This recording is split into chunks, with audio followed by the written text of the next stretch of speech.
Here's a question for you as we keep pondering, pulling out our hair, if there's any left, over what to do about crime and violence. Let's have the questions. If we keep slashing funds for the Peace Management Initiative, aren't we losing yet another important initiative in our efforts to keep the lid on the boiling pot of gang and gun violence in troubled communities across the island? Do we really need an answer to that? We have to ask it, especially in light of reports alleging that National Security Minister Horace Tang has discounted the value of some social work groups on the basis that their alliances with gangsters have compromised the intervention. Say what? Let's chat. Hello, I'm Stratton Palmer. And I'm Curtis Myrie. Welcome again to Real Chat. This is disturbing. That we have to chat. The Peace Management Initiative, PMI, was established in 2002 and uses alternative dispute resolution methodologies to treat with community-based violence. Let's welcome Damian Hutchinson, Executive Director of the PMI. Mr. Hutchinson, how are you? Good afternoon to you. Good afternoon, gentlemen. Good. Let's ask for your response to the allegation. Let's get that out of the way. That your intervention is perhaps to be discounted because of how you move on the ground and how close you get to the, shall we say, the scene of the crime. How do you respond to that? Well, I believe that the PMI, as you said in your introduction, from 2002, have been working to engage situations of conflict in some of our more marginalized communities. And in doing that, at the core of what we do is to meet the halfway, facilitate a space where they can share opposing views, using community dialogue to build bridges between communities back when we started, which were first politically divided and polarized. And we use community dialogue and with the partnership with various stakeholders to break down those boundaries. Over time, I'm gonna ask you to speak a little louder for me. yes, over time, the violence issues that we are treated with have evolved from being largely politically motivated to much more turf-related, a battle for control of spaces across communities. Now, for us, again, we have to reach out to everybody living in these communities. We will have no serious transformation and real change if the people living in these communities don't take ownership of the problem. The police can only do so much. Civil society organizations like ours can only do so much. But at the end of the day, the citizens themselves who have come out of a history of violence motivated around politics now have an evolving culture of violence that takes shape in different ways every year, every decade. We need to empower people in order to break these trends and break the cycles of violence in the community. And so staying far from the problem will not solve that.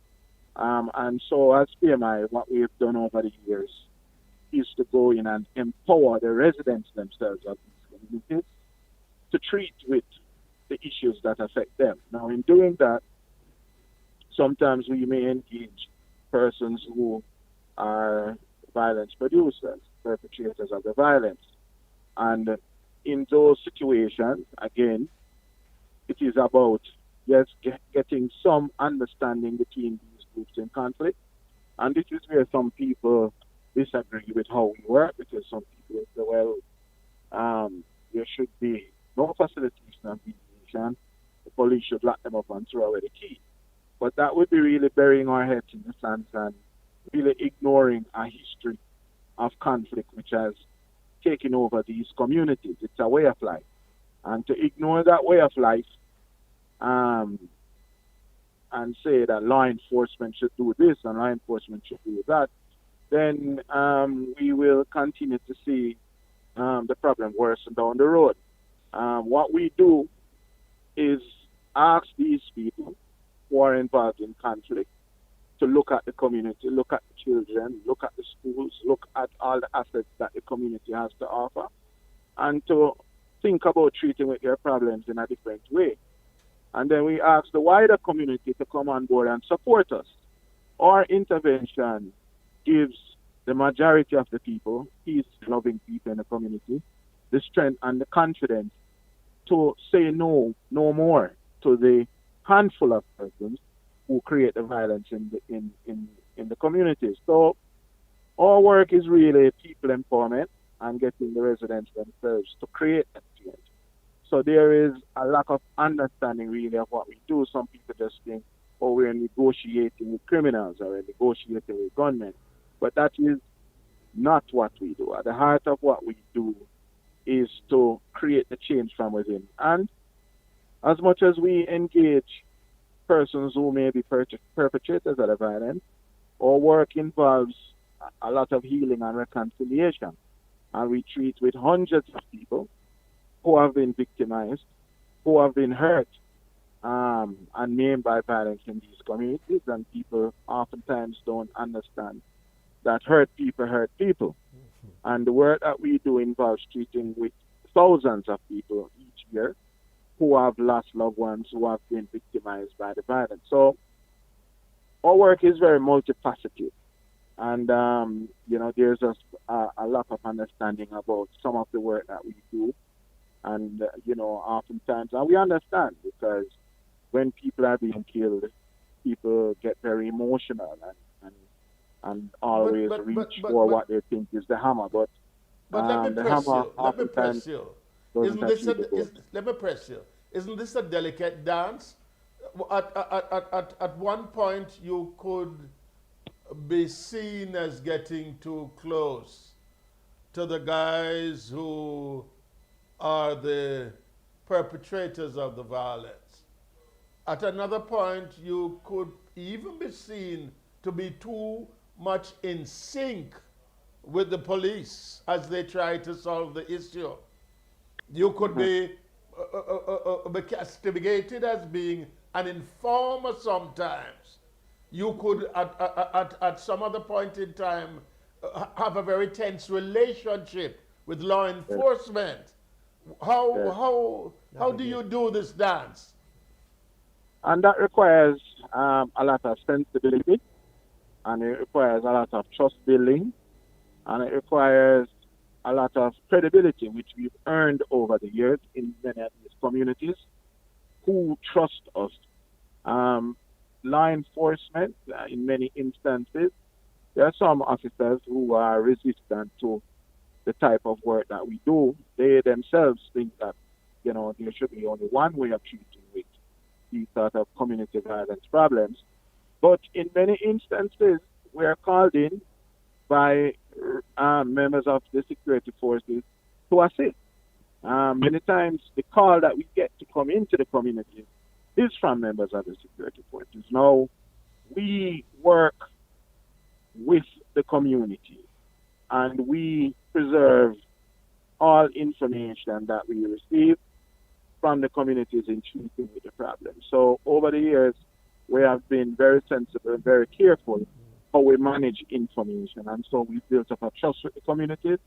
And oftentimes it takes a lot of communication with law enforcement officers to say, listen, you have your work to do, but there is a line. And if you allow us, we will try and get the people to start talking to each other. And at some point in time, they come in and do what they need to do. So it's not working against each other. It's really complementing each other. And that's a message we've tried to get across. But you're really not complementing each other because there is a singular story being told that it's either the police do it their way and they are not looking for the support that needs to buttress the whole movement for wholesomeness. How do you get the varying groups together to understand each other's role and to effectively carry it out? Well, that is something that the Ministry of National Security is seeking to do. We have a community security plan, community security program, which focuses on getting these groups, all the relevant groups, working together in treating with the problem, including law enforcement. And so, in trying to renew communities, we identify what the problems are, and we seek to design initiatives to treat these problems, the social, the economic, But Mr. the Hutchinson, infrastructural, the cultural. let me So, interfere with you here. If yes. that is the thinking, why is the role of the PMI being downplayed despite the various research which suggests otherwise?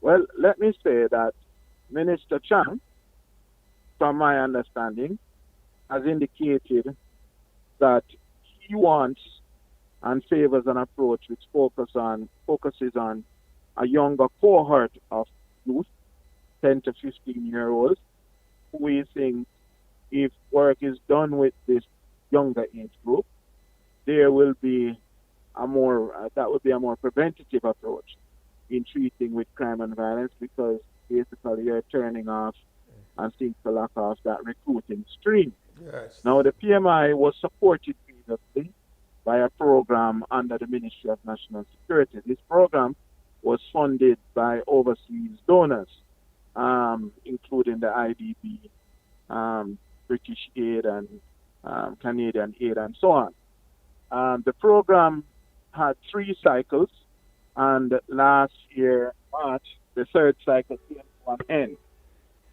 And so going forward, the ministry, the donor entities who valued the work of the PMI over that period, encouraged the ministry to carry forward the work and fund that program with their own resources as a sustainable outcome from those three cycles of programming.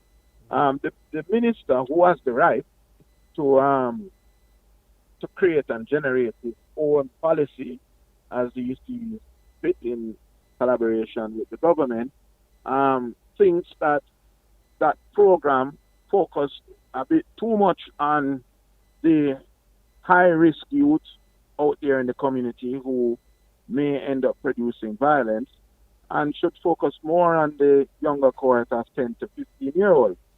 And so it's not really that the ministry stopped funding the PMI, because the ministry still provides resources for the PMI on a monthly basis. Reduce funding. But that particular program came to an end. A program cycle came to an end, and the minister basically said that he would want to go in a different direction in terms of where the resources are placed. All right, let me ask you this. And so that is the situation. Let me ask you this.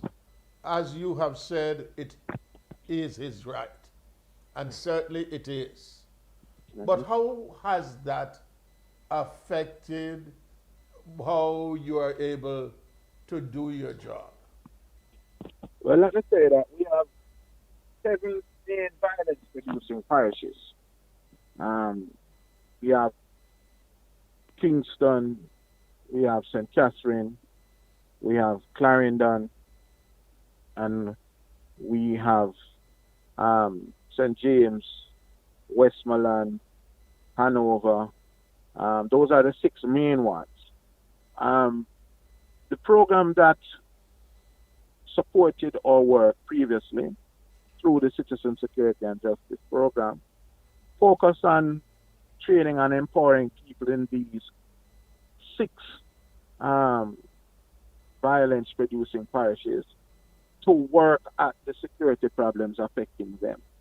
And so that would be a resource network of over 100 community persons So when you pull away that resource from the ground, certainly you leave a lot of vacuum and space and opportunity for young people to become misguided. And so, you know, that is a critical resource that has been removed, and a lot of these communities have been made more vulnerable as a result. Because you can't choose. This is the horrors now that exist means tackling the situation on all fronts. You would agree, right? Hello? Certainly, Right, certainly. right. I must ask you personally, what keeps you up at nights?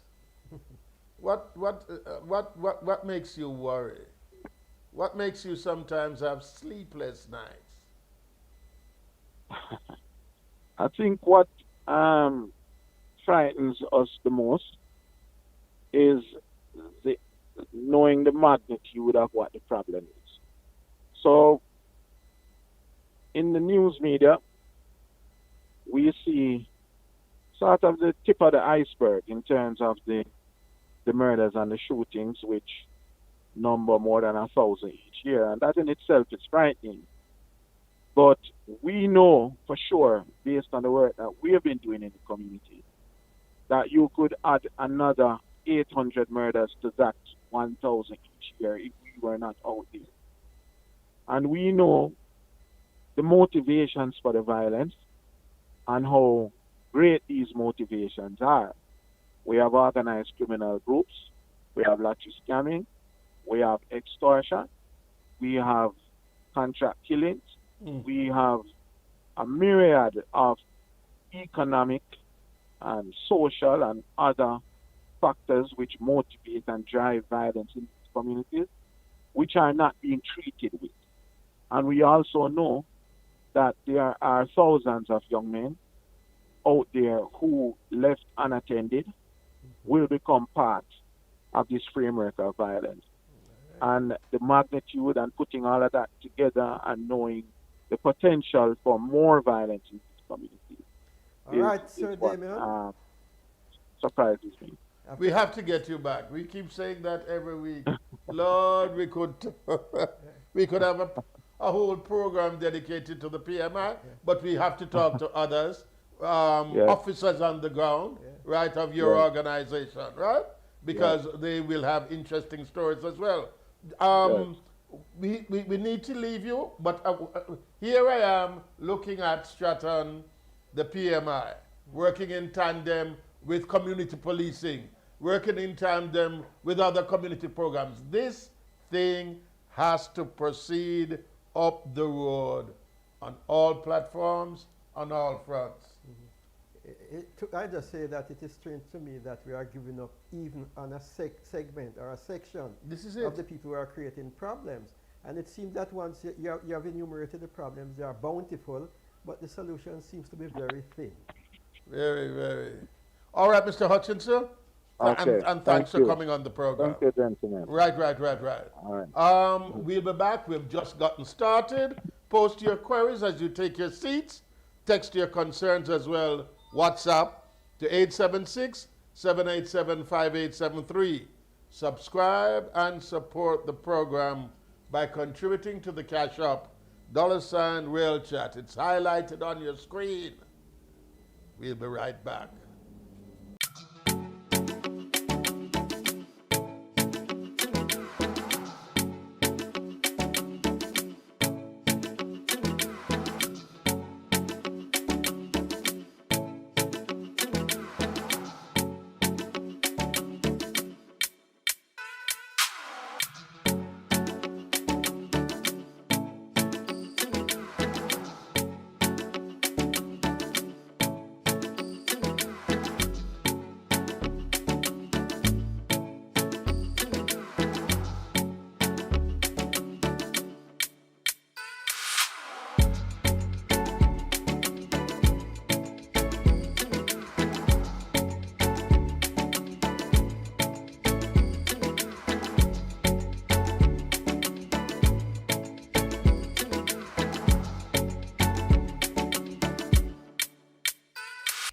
Welcome once again to Real Chat.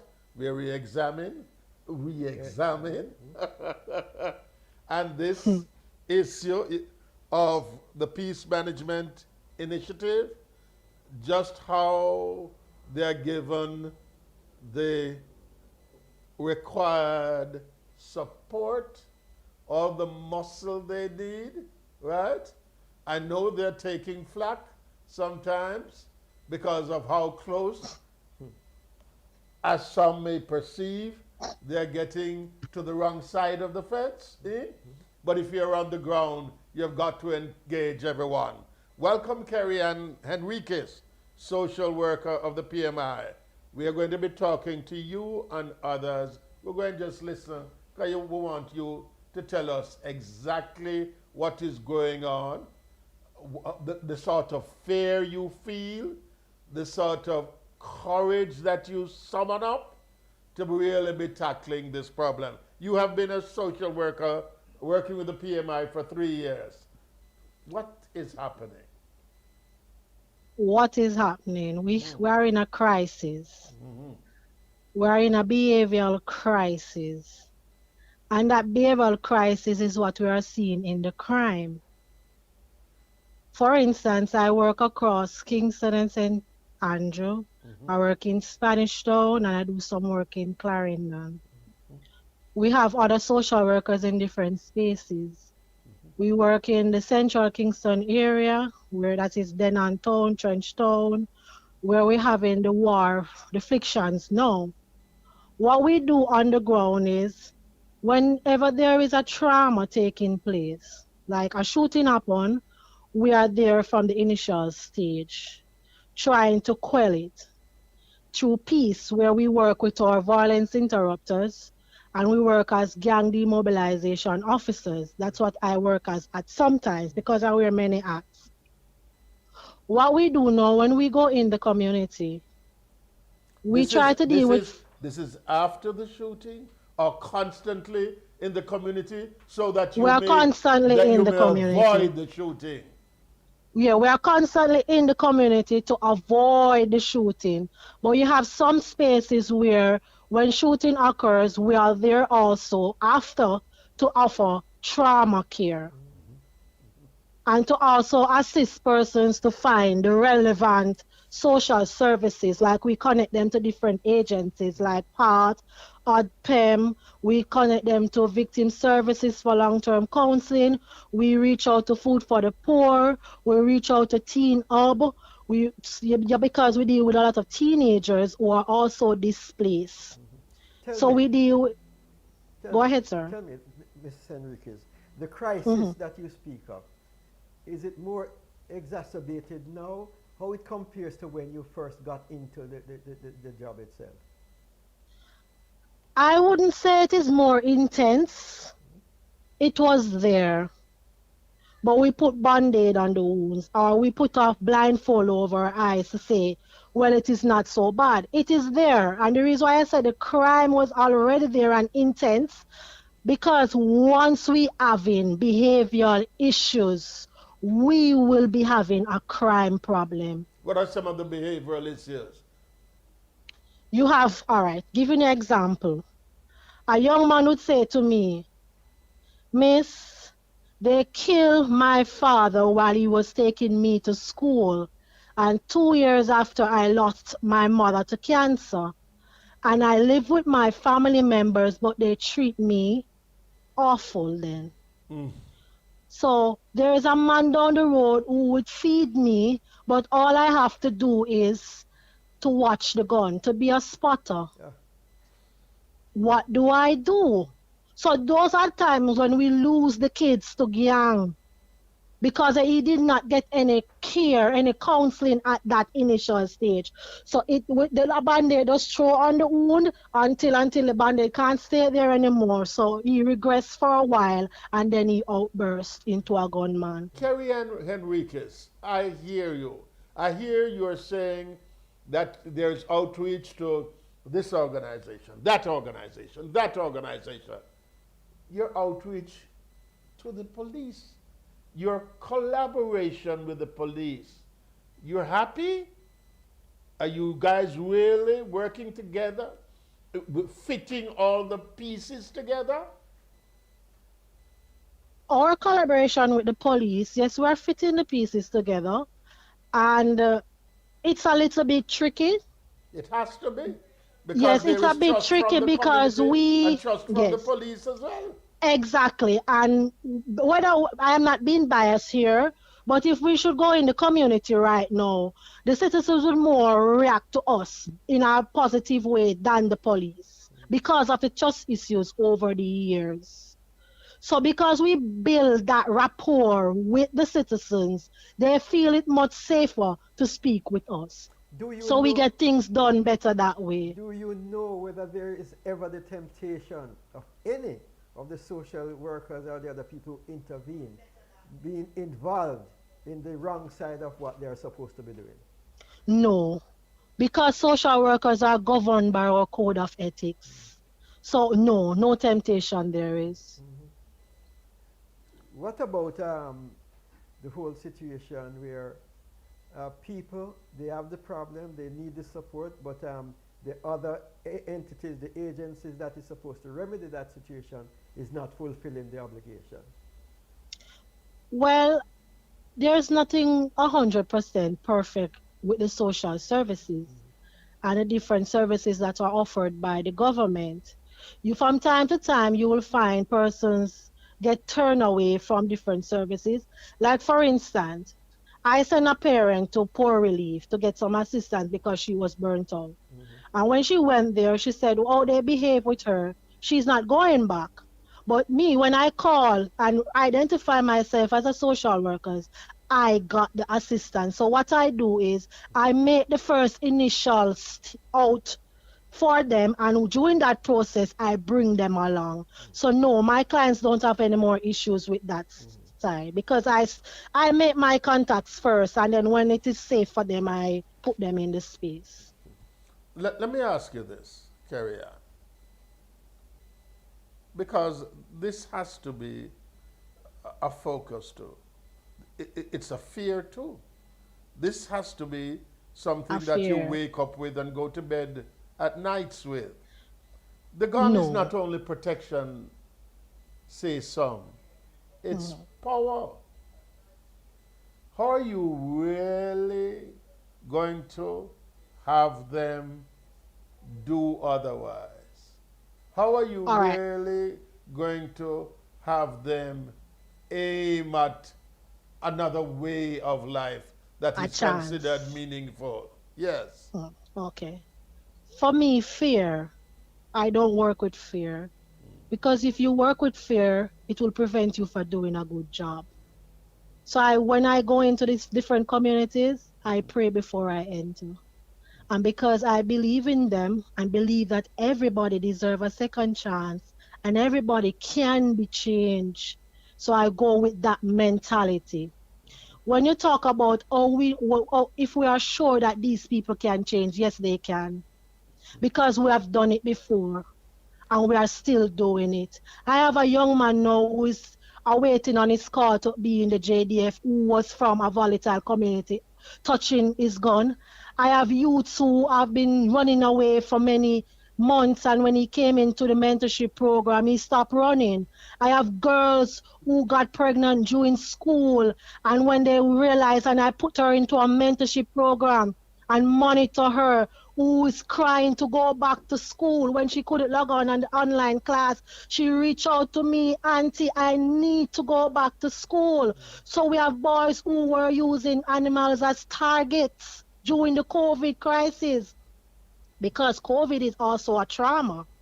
When you say And use these the kids are animals, traumatized. use the Yes. animals as target, what Yes. So exactly are they you would saying? like, the dons would recruit them.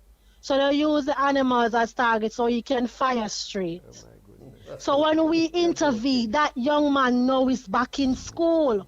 So we have a lot of testimonies. I'm not saying everything is 100% perfect, but they say if you go out to save 10 and you only get one, that is a This is worth it. plus. So since it is that you're not just doing this in vain, what do we need to do more of?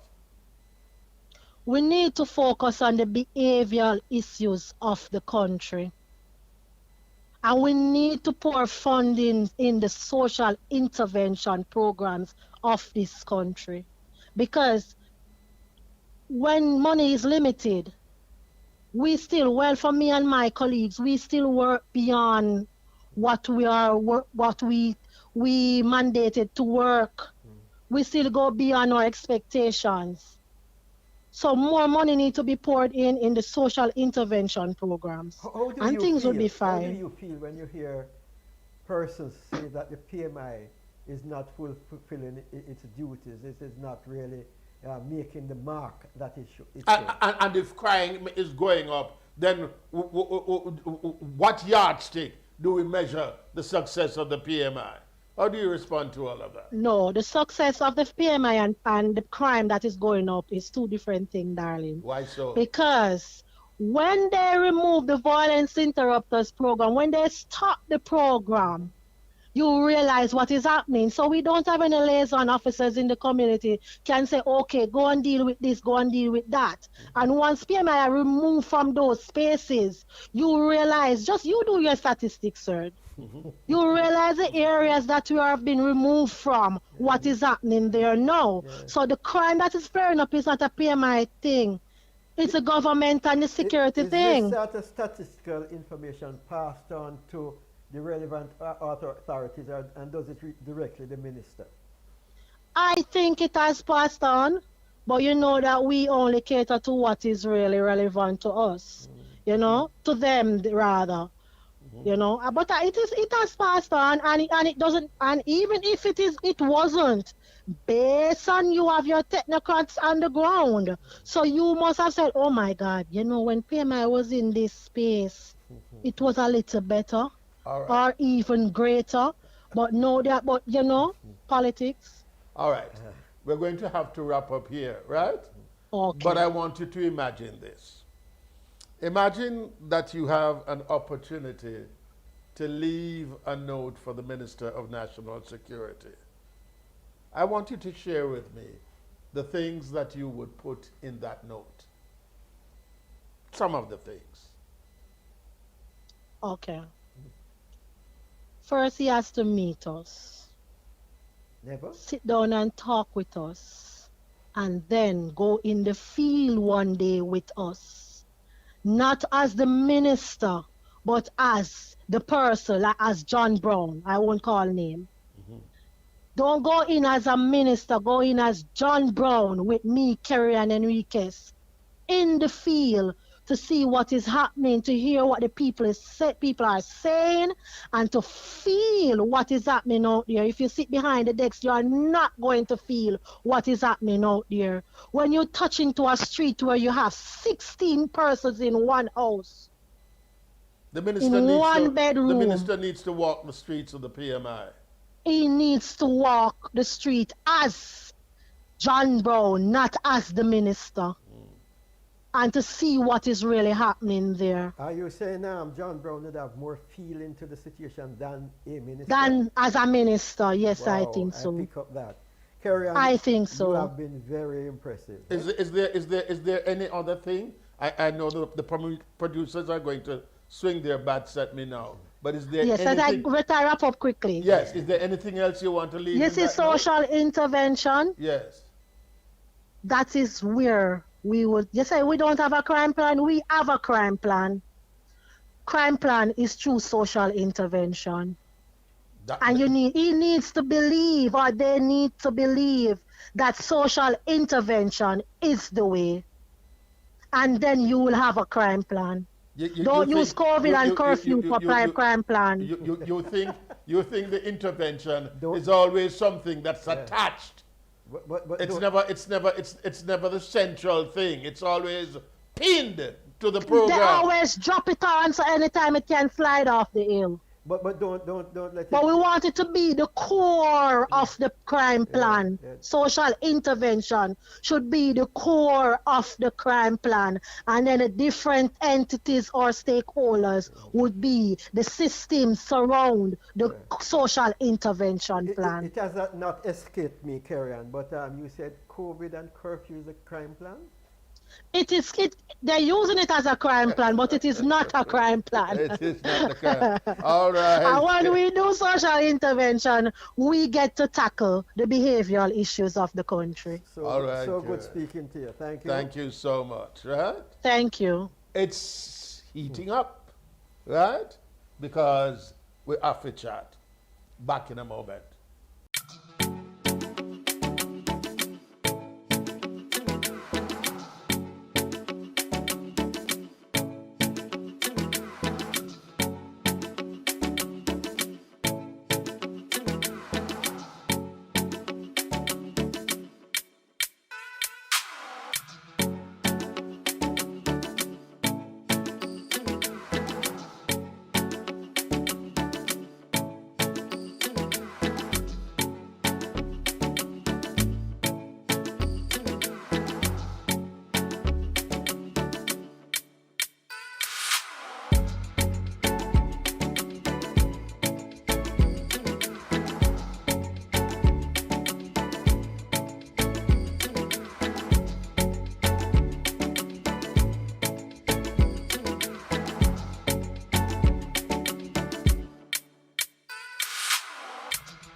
Back with Real Chat, the Peace Management Initiative.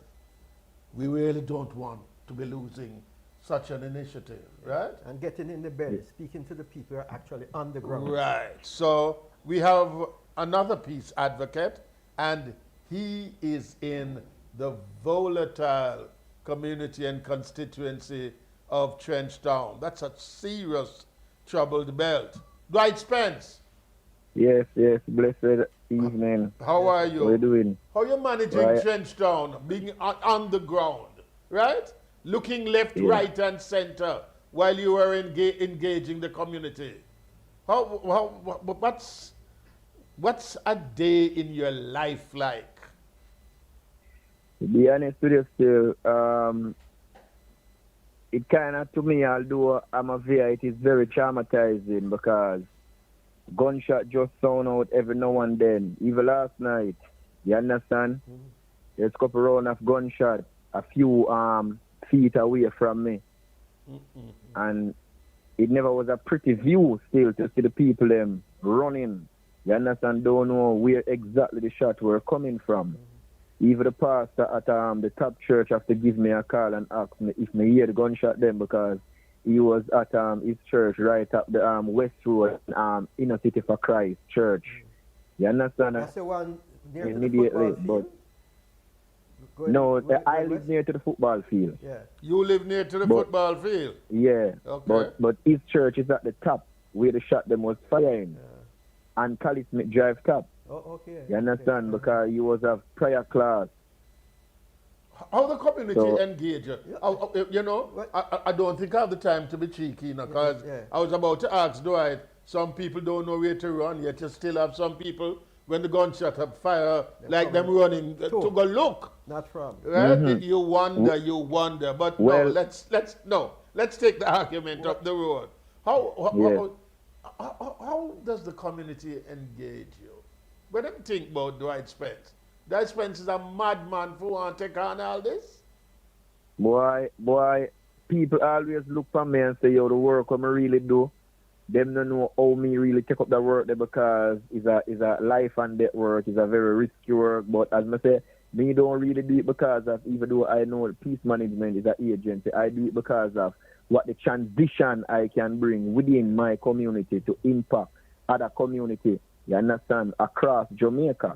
How old are You you? understand? So I am 31 years of age. Young man. How long have you been doing this? I'm in this agency from the age level. From age when? Level.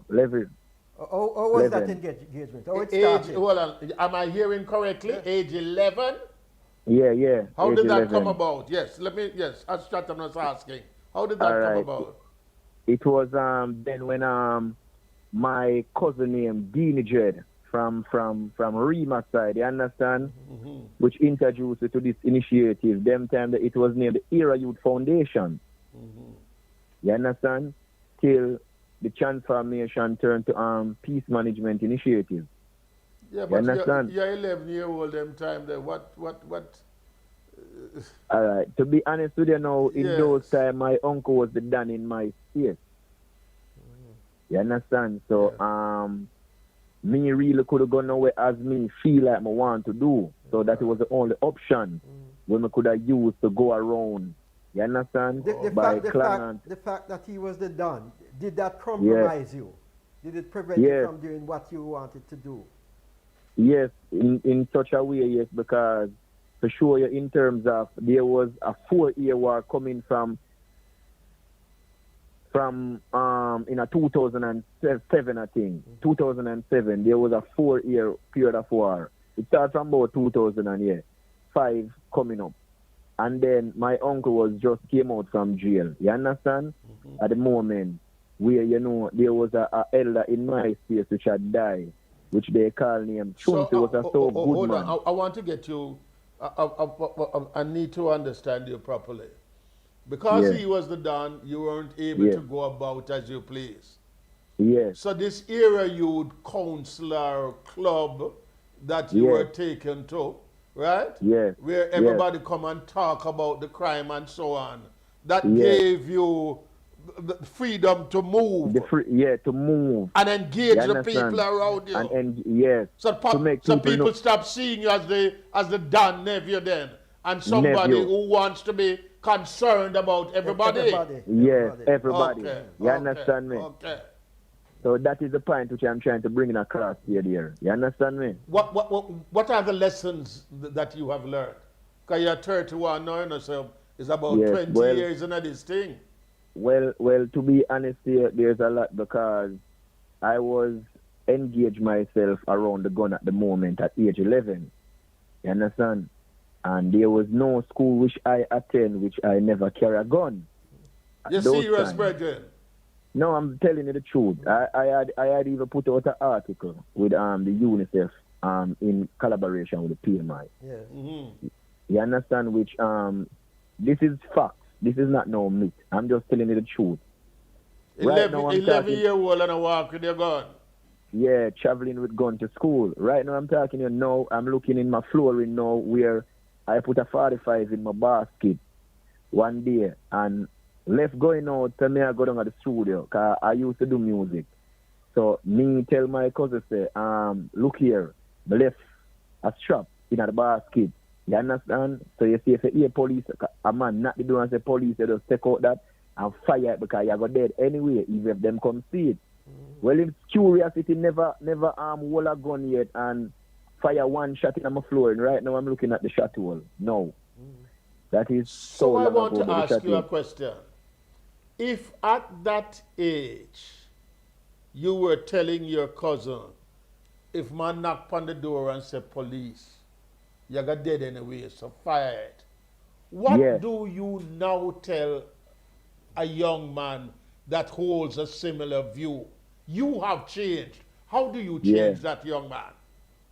The reason why you can't tell him now, since you used to be the same one fire shot through the door. Yeah, all right. To be honest, the reason why I make that difference is that I see my life try in front of me. You understand? I see where man does fire shot and does Father God just make me stand up at a little boy in a little age like about 14. You understand? There was one time this wanted man go about the name Chichix man, which one time me have a shirt just like him. You understand me? And I was on the way going to Jamboree in Tivoli, but I'm making my way back through Rima. And then coming up through one Whatmoland, some man did eyes me out from way down and say, yo, a Chichix man dad. So me have a shirt just like him. And the man them run coming at the Whatmoland and fire beer gunshot, and his father God just tell me stand up and don't move. I just hear gunshot whistling across my face, my eye, my foot, and then God just tell me say go ground and lay flat. I'm just lay flat. And then the friend them will go down there with me, them run come up come tell everybody say I'm dead in the bush. So from that time now, me decide to no man, it's the first me I experience gunshot fire off of me. And me see how Father God really intervene. Tell You me, understand? do you feel that you're called to the mission that you're now on? Yes, man. The reason why I think that, I was exposed to it. I was exposed to the badness, especially coming from a danship regime. You understand? And my friend them I used to power with, I was so influential that if I tell them, say, yo, brother, listen to man, we are bring gun go there, so, them willing to come with me because me exposed to gun because I'm my uncle around the place and the gun them have a lock and me I lock them. I want to ask you this youth. critical question. That was your past. Your Yes. present is now one of trying to save souls. Yes, The yes. community trusts you. Yes, man. You have the trust of the police too?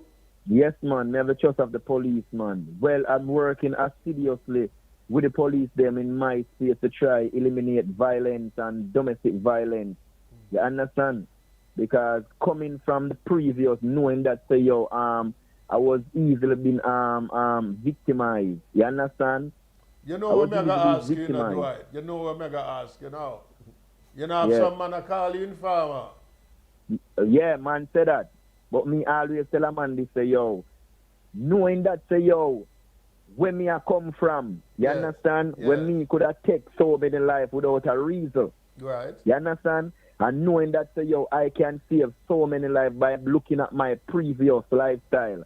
I tell a man say I rather dead be an informer to save the nation more than dead knowing that say yo, I make 1,000 more people dying. How many disciples you have? How many people you have converted who will walk that road with you? A lot, because in my ear, them call me the peace man, And there was recently a few that pop up in my ear in Mexico where I live. And to be honestly, I work so hard, which I even call all the MP, and Mark Golden himself, you understand, to intervene so hard with me to try to bring back or restore back the peace within the area. You understand? And as I tell you, say, politicians really done a great job when them come on board with agency like these. You understand? Because people really listen to politicians. You understand? Especially when you have youth in the space I work hard to try and make a difference, especially when them been exposed to something. Not that said, them could never be someone doing vicious things in the space. But guess what? Them life convert because them know what living is all about. Living is all about to help someone to reach their desire. All right. Stratton, I'm going to beg you this one because we have to wrap up here. Well, Lord, this evening's program, believe me, I am fighting back some tears. Mr. Spence, I asked Kerry Ann to leave a note for the Minister of National Security. Stratton and I have been listening about your journey. Leave a note for that gunman for me now. Leave a note for that gunman for me.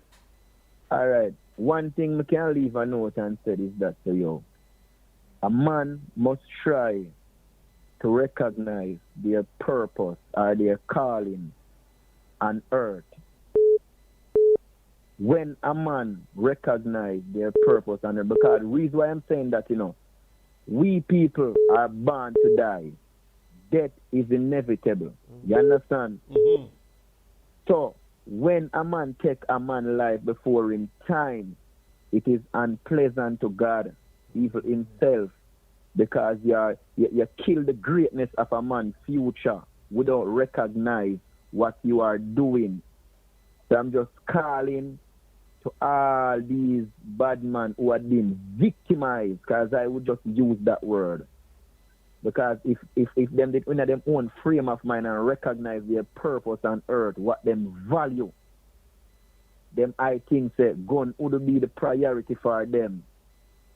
And this is the next thing I just want to say to the music which is spreading across our culture, we are to try to find a way how we can diminish some of these gun songs because it is very influential.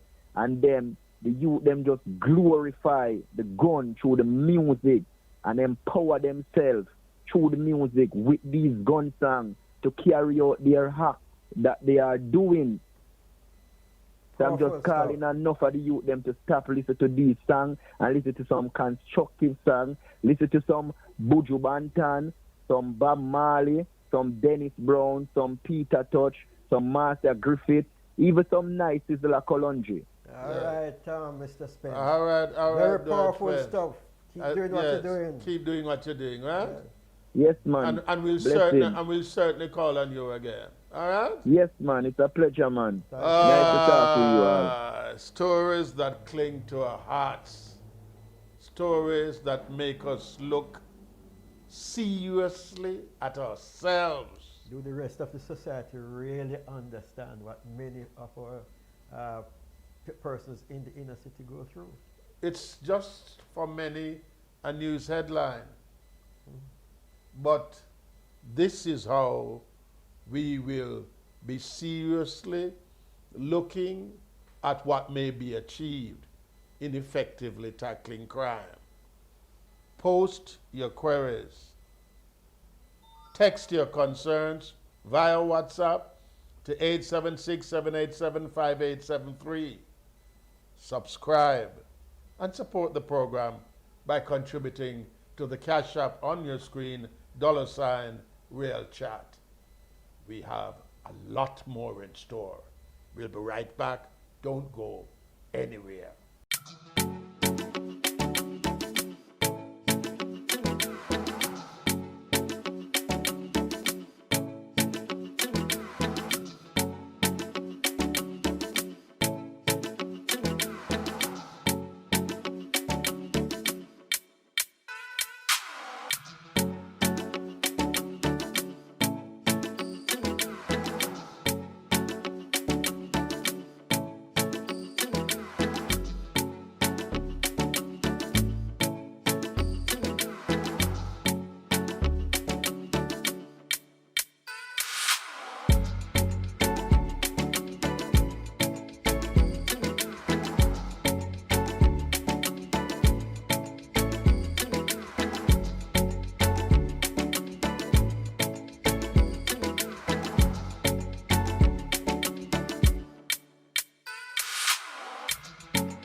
He's Earl Jones. Stratton is teasing. Not James Earl Jones. Not James Earl Jones, but he's Earl Jones. Yes, sir. And he's the peace advocate in Duhaney Park and a member of the Kingston and St. Andrew Action Forum. Another man on the ground. Another man in the community. Another man who is on the front line engaging community residents, trying to just keep everything and all the trouble away, settling the issues, right? Dwight Prince just shared with us a remarkable story. How did you become a peace advocate? Well, it's the need, you know, the need we recognize. Well, I've been active in community from about 1974, you know, and when we saw the need based on the tone of the situation, then you know the violence was too high. Outside of Duhaney Park, where do you go? Well, we go everywhere, you know. We don't really have no boundaries, you know. We go everywhere. You know, I mean, within the immediate environment, we go to New Haven, Corville, Washington, Yard, everywhere. Anyway, because I work with PMI and we have been in various communities all over the island. So, you know. How do you assess the work that PMI has done? Let me tell you something. I may be honest, you know.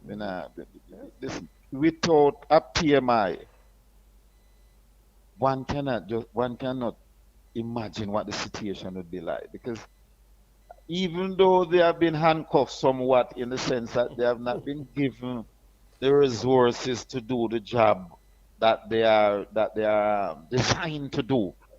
You know, so they saw the handicap somewhat. But PMI has been doing a remarkable job, but they need the necessary resources to see the job through. Oh, hello, let me just push back at that little. And you can always call me troublesome when you finish. Yeah, Yes, yeah, man. talk about yourself, so you beat your own chest. Mm-hmm. Hmm? Say that again?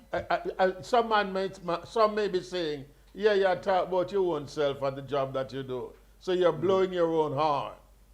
Okay. How would you respond to that? Well, I don't know if it's blowing your own hand. I mean, one have to be truthful, eh? And We would like you to be. yes, sir. Most definitely I will. One have to be truthful and be honest. And if that necessitate you speaking things that might somewhat be interpreted as blowing your own hand, and so let it be.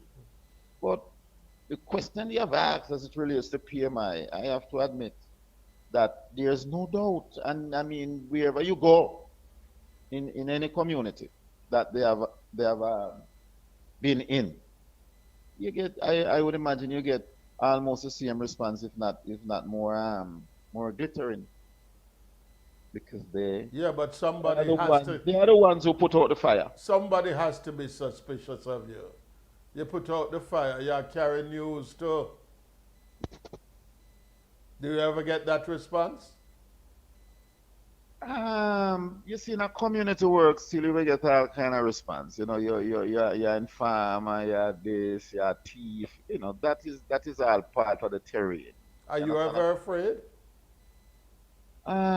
We don't really work with that because we don't really believe in that. Personally, my belief is that life is ever living. So I just go through.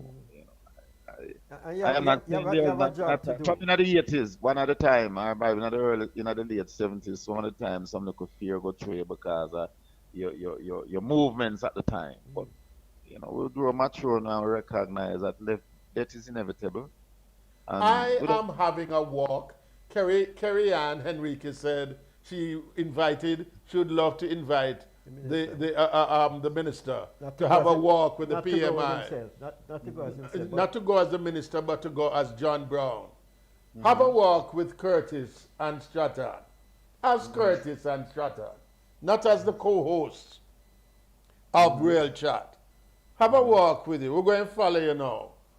Walk and carry now, and talk to us while you're taking us about how you have to be engaging the community day by day. Specifically doing the park, eh? okay. Specific anywhere. Well, I think one of the most important thing, my brother, is communication. Communication, and from you can communicate effectively. No, Yeah, all right. No, you asked me specifically do any part. Yes, yes. Take us through. Yeah, we're going to follow you come to do any part. Talk to me. well, right, let me tell you now. The violence kind of erupted in doing part. Well, prior to that, 19 of the 70s and 80s, you had a period of whole heap of gunshot and things. You know what I'm saying? Politically, Mm-hmm. politically. It started subsided in about 1996. In 1991, it erupted again with some youths and all that, and it was ugly, very ugly. PMI with the Kingston and St. Andrew Action Forum intervened, and since then we have had no incident of political upheaval or gang war. Oh. Turf Yes, war too. sporadic. Yeah, well, I Turf mean, war cool after. the gang war. Yeah. Yeah, man, I have an incident of that. I mean, you have sporadic incidents, Me and you and a man in a thing, and people it still happens. But I'm saying no gang war, no intense gang war, and no political thing between Sherlock Crescent and Brook Avenue, which were the two areas that was engaged in the political warfare or gang warfare. But all of that since 2001 has somewhat disappeared. So we have, what has been the message of the PMI? And we're still there doing the part. Yeah. And we're still yeah, at walk with the Where you tell Earl the people? Jones. Yeah, man. yeah, my brother. So, well, the PMI, along with the Kingston and St. Andrew Action Forum, because we all of us receive training in community development and other areas how we can engage people and engage the youth and all of that. So the PMI train us, walk with us, just like Kingston and St. Andrew Action Forum, and enable us to effectively, in Dwayne Park, and do the things that we are supposed to do to maintain the peace. Because we have to give credit to those two organizations and above every other organization. And let me just say this. The Kingston and St. Andrew Action Forum was born out of the civil dialogue at the civil dialogue committee at the UNDP, which was headed by Dr. Noel Watson, remarkable human being, and all of that was a training that we got through the UNDP and PMI to effectively do the things that we are doing and doing the part. That is why PMI has awarded us the best community for peace and development and the longest reign of peace on the island. Okay, wonderful. That's doing the part. All right. All right. We got to go. But listen, if that was your work and that was the reward, you have a checklist, right, Stratton? Yes, So yes. you have 60 seconds. Share that checklist with us in terms of the do's and the don'ts, but the do's. Specifically, it's related to the peace, right? And specifically the piece, specifically the success story in Duhaney Park. That template that has been left. What have we been doing? We have established particular zones in the area, and people whenever there is an incident, we are the first to get the call. We are the first to get the call. So we have people, really, especially the two hotspots, Brook Valley and Sherlock Crescent. So whenever there's an incident, we receive the call immediately and step in to out the fire, right? And another thing, the people are so tired. The people that are doing the park are so tired of the violence that most people hop to get on them phone as soon as them see something looking ugly. You understand what I'm saying? So the people have been so sensitized that they're quick to get on them phone. So it's not just us as the violent interrupters. You have people who are tired and are willing to speak to the police to ensure that the peace is maintained. That is why it has been maintaining for so many years. So you have to win the 20 people, years. and the people have to be a part of the process.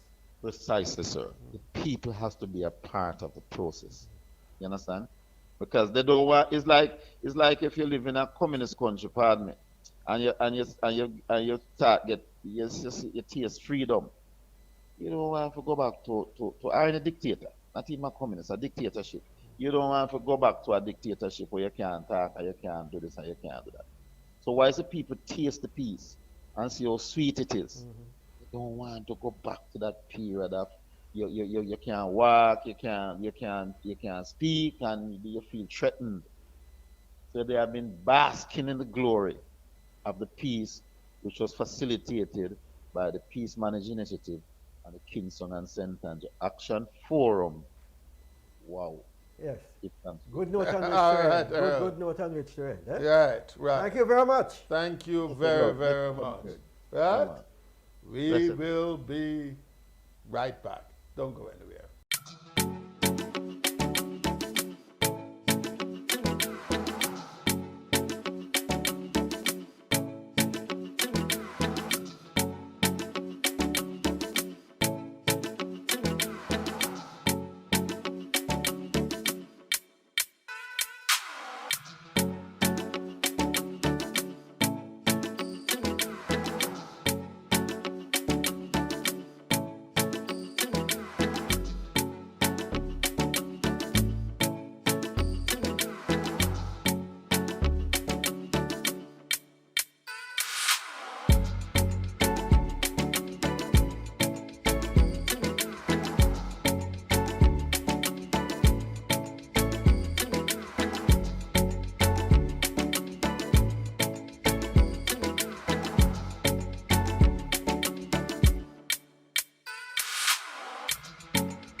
Welcome back to Real Chat. And what, Hmm. what a chat! What a What chat a on, chat. on the Peace Management Initiative. All the ground soldiers. Because we can always be talking about policy in Australia. But unless we hear the story of how it is effected on the ground, then we're really not getting to the meat of the matter, you know. Yeah. But what it proves us, it's not a really simple, simple issue. Um, or do we deal with this? But No, no, go on, go on. yeah. Yeah, because you're hearing about the nuts and bolts of the situation where people get involved, they don't know they get involved and they have to extricate themselves. And it is good that when they can do that, that they become part of the movement to quell not only the fear, but for the involvement of other youngsters getting through that. Indeed, Yeah. indeed. We now say a special welcome to Senora Inez Force Fernandez, Cuba's ambassador to Jamaica. We Good continue, afternoon. good afternoon. We continue our discussion from last week on the troubling parting shot by former U.S. President Donald Trump and Secretary of State Mike Pompeo on the question of the annual Trafficking in Persons Report, TIP. In an insightful article recently by Sir Ronald Sanders, Antigua and Barbuda's ambassador to the United States and the Organization of American States, it was revealed that in the December questionnaire to countries of CARICOM, used to compile the annual TIP reports, which are submitted to the U.S. Congress, there was a sinister section attempting to include Cuban medical workers and professionals serving Caribbean governments as persons being trafficked. Workers from China were also mentioned, and all this would clearly implicate both Cuba and the Caribbean governments in criminal activity. Economic sanctions as well by the Trump administration on the way out have reportedly led to an estimated 5.6 billion in losses, with deep financial reforms now being implemented. A special welcome again, Senora Fernandez. How are you? I'm fine. Thank you very, very much for giving me the opportunity to talk to you this afternoon. It's a pleasure indeed. How is Cuba's resolve against all this, all the sanctions, all of what is being insinuated in this TIP report? How is Cuba handling this? Well, it's very sad. I could say that it's very, very sad. There has been a campaign against Cuba's international medical cooperation, and I would say that the objective is to try to distort the nature of this medical cooperation. I think also that as well that this campaign tries to justify the policy of blockade that has no legal or moral basis as well. I could say that it's not a secret that more than 240 measures were taken against Cuba by the previous U.S. administration, and these measures included the full application of the Helms-Burton Act. It includes also the elimination of cruise ship travel, as well as the elimination of the already limited categories of people-to-people exchange and the reduction of flights and travelers from the U.S., among many, many other things. What do you think the change of administration in the United States will do in terms of turning back this move by both Pompeo and Trump? Well, we have to wait.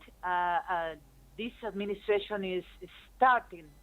It's starting, and I would say let's wait. Let's wait. But I could say that these measures are not just or fair measure because some of these measures harm and even hindering Cuba's ability to respond to COVID-19. I think that we have agreements, respect for our human or our medical and scientific communities willing to collaborate for the good of our peoples and the international community, including the U.S. So we have the experience of that there is a possibility of communication, that there is a possibility of negotiation, that there is a possibility to talk with the U.S. Authorities. Has any move been made by the Cuban government to have that kind of liaison, that kind of rekindling of the previous agreement to keep Cuba more open and more accessible? Well, I could say that during Obama's administrations, we signed around 20 memorandums of understanding or agreement with the United States, including health, education, agriculture, many sectors. And if there is the willingness of the U.S. government, so something could be done in the next years. What is the support from CARICOM like as we speak? How are your neighbors reaching out to you as a country in solidarity for your sovereignty? Okay, well, CARICOM has been always very close to Cuba. And I could say that there has been a tremendous support to the Cuba's lifting of the U.S. Lifting of the embargoes towards Cuba. And more recently, perhaps you have heard about a new statement from CARICOM states, because, in the last minute, the former U.S. administration decided to include Cuba in the list of countries that sponsor terrorism. And it was just, the purpose was just to continue, the U.S. embargoes towards Cuba, even for the new administration. And CARICOM, I think it was 2 or 3 weeks ago, issued a statement, condemning the decision of the previous U.S. government to include Cuba in that list. Yes. So there has been a very, very close relationship with the CARICOM countries, and we have historical and cultural bonds that are very strong. But even more than that, there seems to be tremendous solidarity between the rest of the Caribbean, the CARICOM individual, especially the Secretariat in Barbados, where it's the second time now that they would have put out a statement, that they are pleased with the medical support given by Cuba. In fact, they have been to Barbados 2 times, 100 strong in the first instance, and at about 15 a couple of weeks ago, and they are happy with the intervention. Yes. Here in Jamaica, well, I could talk about Jamaica, the place where I'm serving as, I've been appointed as ambassador. Here we have almost 500 Cuban health professionals working, everywhere in Jamaica. So if we see that the figures in the world, what is happening in the world, I think that since the beginning of the pandemic, 56 Cuban medical brigades have traveled to 39 countries, with more than 4,000 Cuban health professionals fighting the pandemic. And furthermore, Cuban medical brigades were already working in 59 countries before this health emergency, with more than 28,000 health professionals. So it gives you an idea that what we are doing it has been recognized from the Has entire. there been a response from, say, African countries, European countries? There was big news about the group that went to Italy. What is happening elsewhere around the world, and in terms of their support for the Cuban medical brigade? You mean in Africa? In Africa, and Europe. And in Europe. Yeah, well, in Europe we sent a brigade to Italy, to Andorra, Spain. And in Africa we have, a long-standing cooperation with most of the African countries. Even when, I was in Africa, I've been in Africa many times. I'm an Africanist. I could say that. I've been in Angola, I've been in South Africa, the Gambia, so I have special, recognition for Africa. And I feel at home in Africa, believe me. And most of the health cares, I mean, in terms of public health cares in many African countries is been doing by Cuban medical teams, Cuban Medical Brigade. So there is a long, long-standing relationship with Africa. And just 2 days ago, the South African president decided to recommend or to nominate the Cuban medical team, I mean the Henry Brigade, for the Nobel Peace Prize. Wow. And same thing was done by the Namibian president. And it has been a recognition, a statement of prize, awards, distinctions, recognition. And I told you before, even the Nobel Prize, I mean the Nobel Peace Prize nomination has been accumulating for Cuban Medical Brigade. So there have been an international recognition about what they have been doing. We keep highlighting in the press about the need now more than ever for collaboration between Cuba and the CARICOM as it relates to medicine, Yes. right? As it relates to vaccines. Good. Mm-hmm. Yes. Clearly, there is a working together to achieve this end, right? Mm-hmm. That, Yes. that has to be pursued. Is it gathering more steam as we speak? Are you talking about the Cuban vaccine? Sorry, because I In couldn't terms of hear. In terms of us getting virologists together and other, as territories to be Yeah. working on future projects, is that gathering any momentum? Well, we are working, of course. We have been working with CARICOM countries since a long, long time ago, and currently it's going to be It's going to be different. We are, well, as you mentioned, the Cuban vaccines. Right, right. Perhaps but I'm sure that we are working in four vaccine candidates. Cuba is very well known in the area because we have, well, in this case, I think Cuba was the first Latin American Caribbean country to obtain the authorization of the World Health Organization in order to produce, in order to start the process, in order to have our own vaccine. So, but there is no doubt, I have no doubt that we will be able to share what we have with our brothers and sisters in the Caribbean community. where are There is we no now? doubt. Where are we now with that vaccine? And there are about two others which are being researched at the present time, but one is very advanced. Tell us about that. Well, we have one which is Soberana. Yes. Yeah. We have two vaccines.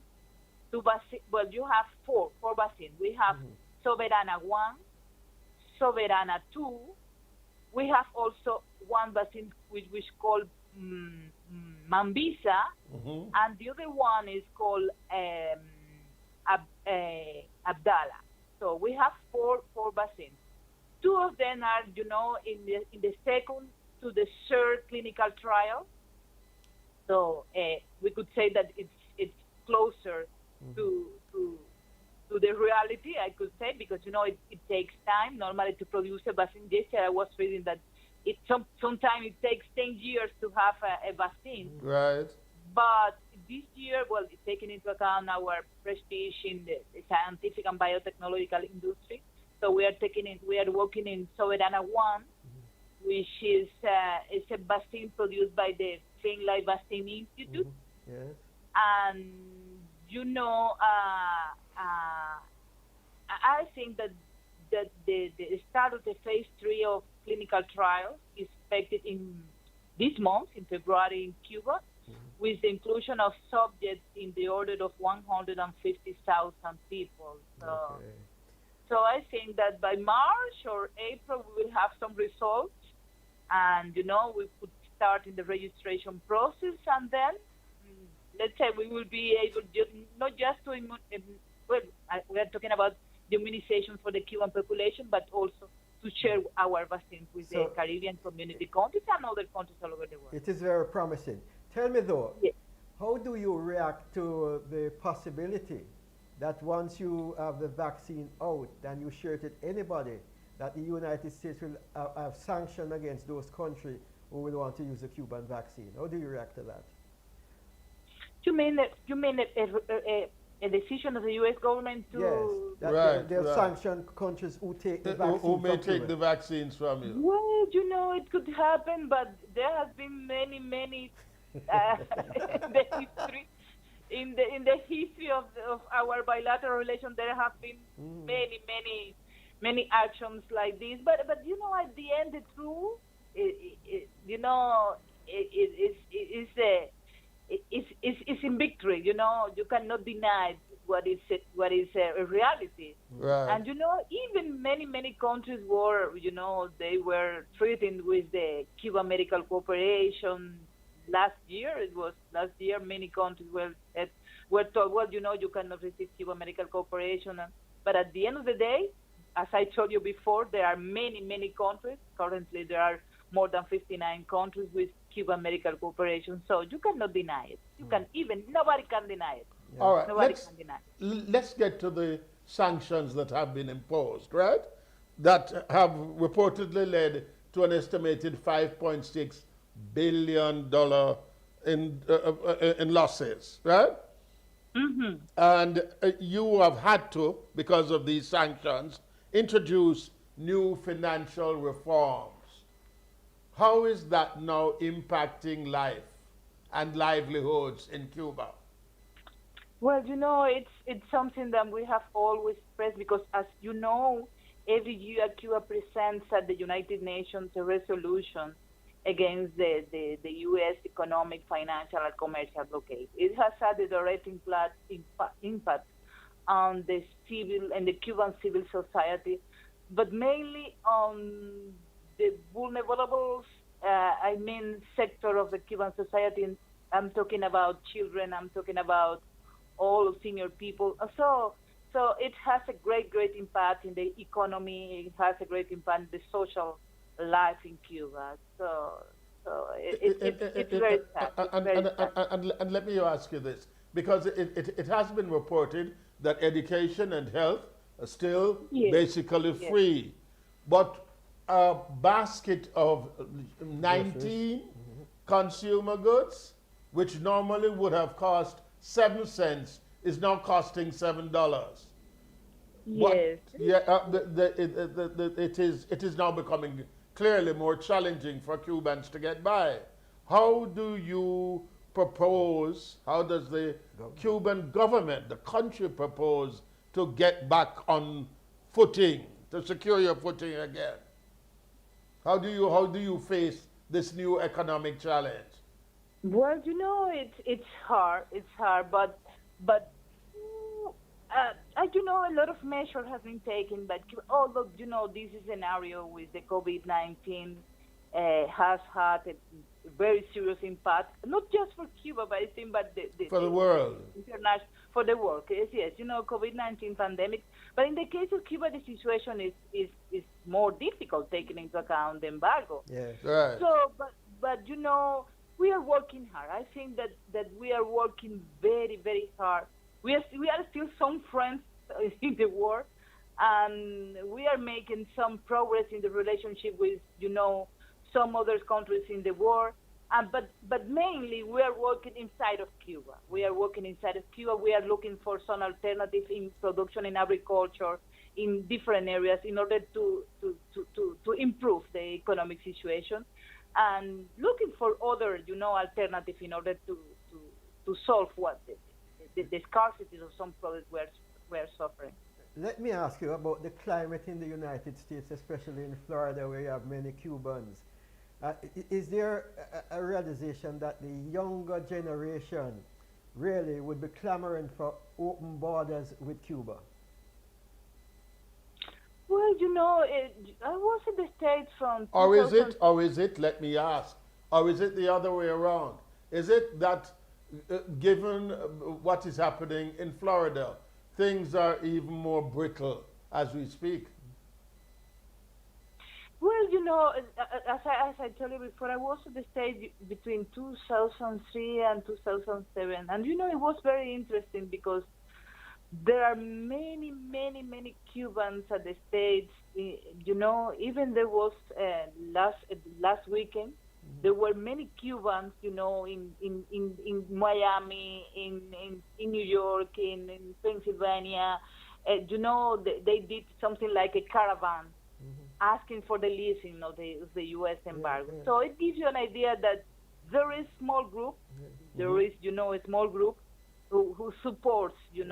the embargo, the blockade, but there is, a huge amount of people in the U.S., not just Cuban, but also U.S. citizens, Yes, yes.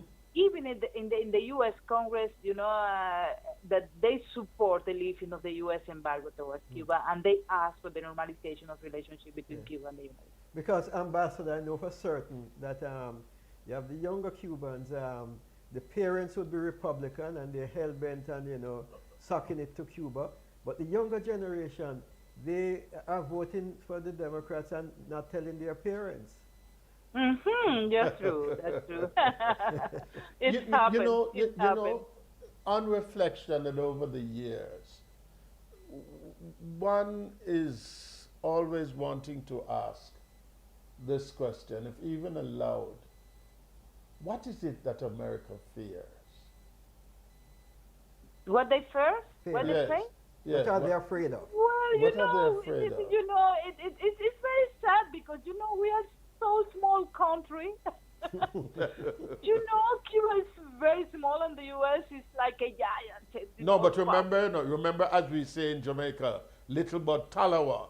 So, right, right? We are. But I think it has been difficult because there are more than 50 years that this small country has been there in spite of the U.S. embargo, in spite of the measures taken against Cuba, in spite of a lot of biological wars, and in spite of the economic war, in spite of the commercial war, in spite of the economic. So it's like a small bone, in the throat. I cannot eat properly because there is this small bone in my throat. So I think that's what happened. That is what's happening. Let, let, But let me ask you a personal question. I realize that my father was born in Cuba. Where oh does that put me now that I've discovered that? Could I become a Cuban by virtue of that? yes, of course. If you chose me, if you chose me your the certificate of your father, Yes. it could be done. It could be done. Yes, It could be done. Santiago. Many Jamaicans were there.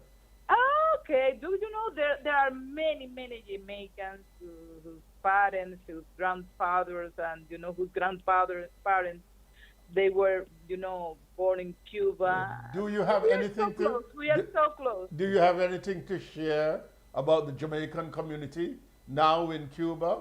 What is life like for them? Sorry. Do you have anything that you could share with us about Jamaicans now living in Cuba? I mean, Well, I'm not so familiar with Jamaican living. What I know is there are many Jamaicans studying medicine in Cuba, Yes.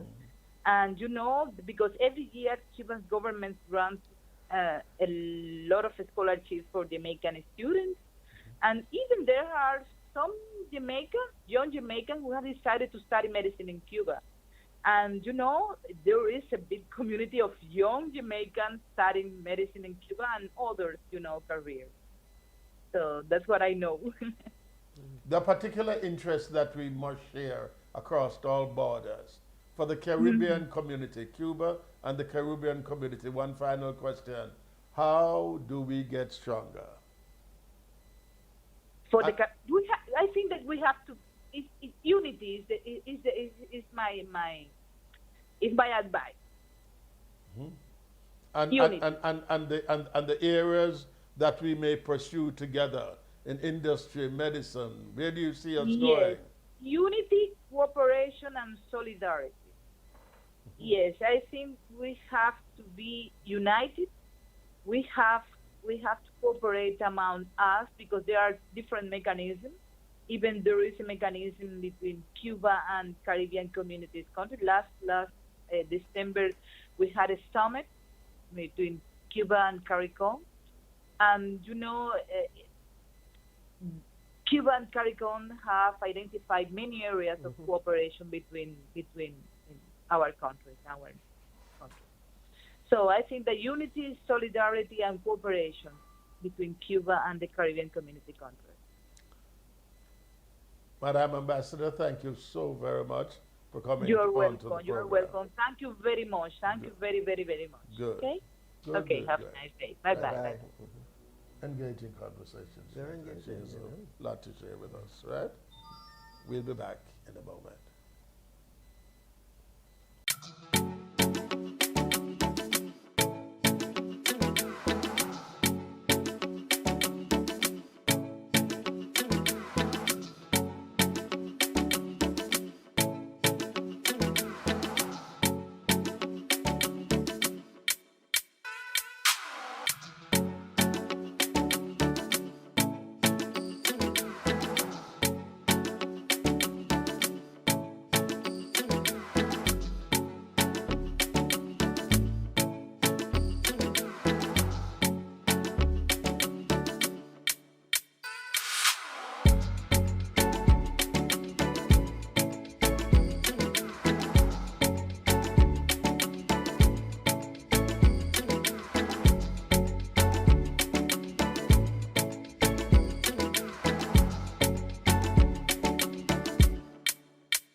All right.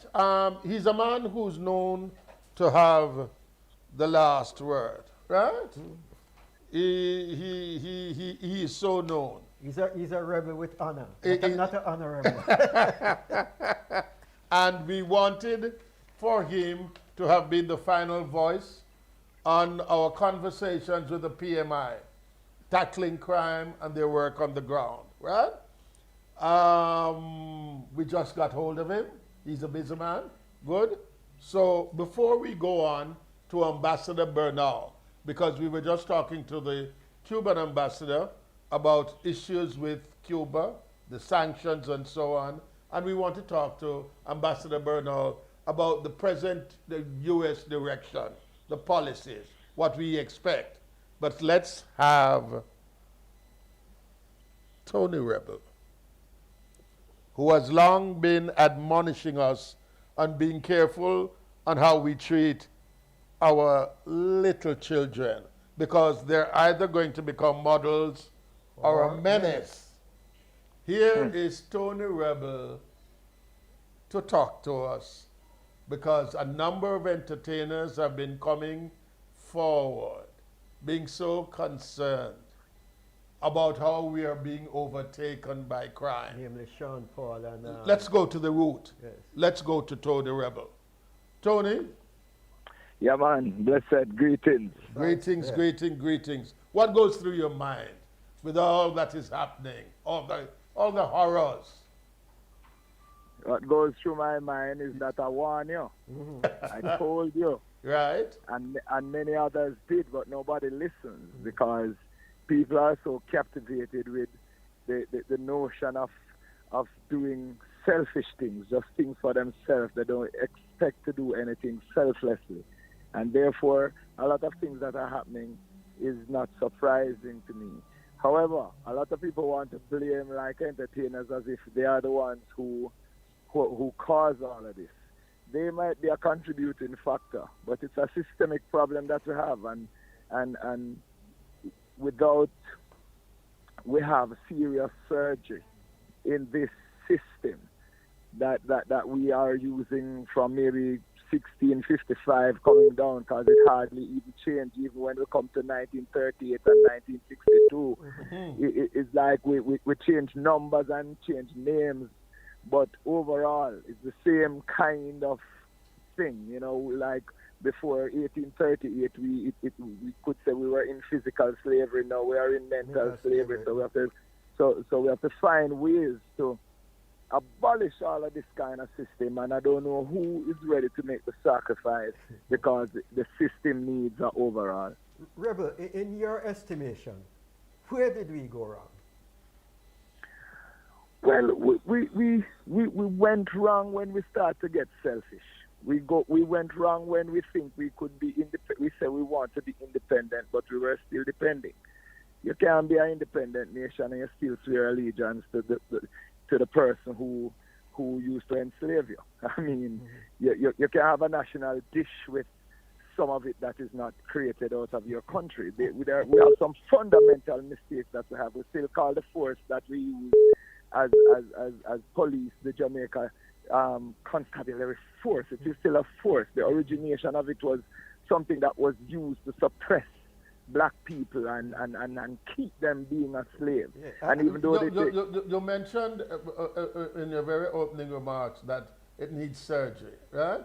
And we're just having a mouthful with you because we will have to give you the platform again to speak to us about this issue. No, and I'm being very serious because you connect with the community. That's why we invited you. Not because you're just the entertainer, Tony Rebel. You're much more. You're much more. Your stature is. We are edutainer. We are edutainer and a Curtis. Good. We educate while we entertain. Exactly. So you said we have to do surgery. Clearly, it's a cancer that has to be removed. Definitely. What we're going to cut out, boss, and how we're going to cut it out, if I may ask you. To cut it out is easy, and to cut it out is easy to say. The thing is to continue with what caused it. That is what we have to change. We have to look at the root cause and remove that, or else even if you cut it out, it Grow back. It's going to will grow return. back. It's going to grow. So all we need, is like a paradigm shift. The youth, the culture, how these youths are cultured is a get rich quick kind of method they have. We look to the North American society. We don't really use what we have. We're always looking for something that others have, and sometimes it don't suit our situation. What the government needs to do, and it starts with the government. The government needs to clean corruption out of all of its environment, clean it from head to toe. You make sure you do that first at the head of the stream, and you go to every sector that controls certain areas in this country, and it has to be a conversation. It has to be a conversation that unanimous, all of us decide that we are going to do something about. We have to make, each person have to make that kind of contribution, and if the tone is set in a particular area, then people will follow. Those who need to follow will follow, but we need equity also. We can't have a Jamaica that there's a law for the rich and there's a law for the poor. There's opportunity for some and there is none for the other. You can have a society where people are educated. You tell them that they must go and educate themselves, and at the end of their education, You don't have to work for them. certificate, then you don't have any work for them. You don't teach them about entrepreneurship, that they could go and do something for themselves, and you don't facilitate those kind of energy to where people can start something and don't have to go to bureaucracy that big like John Crow Mountain before you can get through. So it's a vibe where overall have to take place, man, and the conversation must start, not just talk either, because a lot have been said, but little has been done. Well, self-belief is a problem. Are you surprised that we haven't changed the education system, one? But also, I'd like you to address the situation. How do musicians or people like yourself connect with the public? We find a lot of artists, they come and, you can debate it all the while, whether it is a cause or an effect. But the amount of gun songs and what you would call the way that it is described, the moral situation, etc., that it becomes normal. And you find others, if it's not the gun, it's bad mind, negatives. When can we get back to the positives in our music? When our politicians stop using certain kind of songs in their campaign, because politicians can come out and you endorse certain artists in their campaign and endorse certain songs that are saying the very thing that they are up against. Them first must stop that. For me, as an artist, I have been on that journey. From 1992, the song you just mentioned a while ago, Be Careful What You Teach Your Little Children, I've been saying that and saying it before that. I mean, a lot of artists say what they are doing is actually describing what is happening in society. But while they are describing, they are also prescribing. And I've been telling them that. You have the gatekeepers, man. The gatekeepers who play these kind of songs, who love these kind of songs. You see, hey, look here, I want you to listen to some songs about killing people in church. You know how long those kind of music are around. You will always have good and bad, The wheat and tares will go together until the day of harvest. But those who are in control, man, those who are the gatekeepers, they always support one side of the thing and give the next side less support. So when you have a young artist coming up now and them try something to say, yeah, we love Jamaica, we love the people, peace and love, and you don't play it, you don't give him any highlight, and then insist somebody else there now who are just saying, yeah, Maro must fly, people for dead in a church and all of that, and they are making money and they are moving you. What do you think? A youth is going to want to reach out for that? It's not everybody strong like myself and others, who, although we get the temptation, we decide that what we are doing, it must be something that contributes positively to our society, and that history counts us blessed. That is what we do, but it's not everybody do that. So you're going to need a systematic approach, and you're going to need each individual doing something for their country, because it can change easily. Rich You just need effort. Can we chat some more? Maybe later. But I tell you what, Yeah, we have if to. you We have are to. free at the end of the program, Yes. expect us to call you at about 10 minutes to 6. And where you will indeed have the last word. Right? Yes, man. Thanks, No brother. problem, man. All No right, my problem. brother. Good Good, talk. good, good, good. Good talk, Right, man. Yeah, good. bless. Yeah.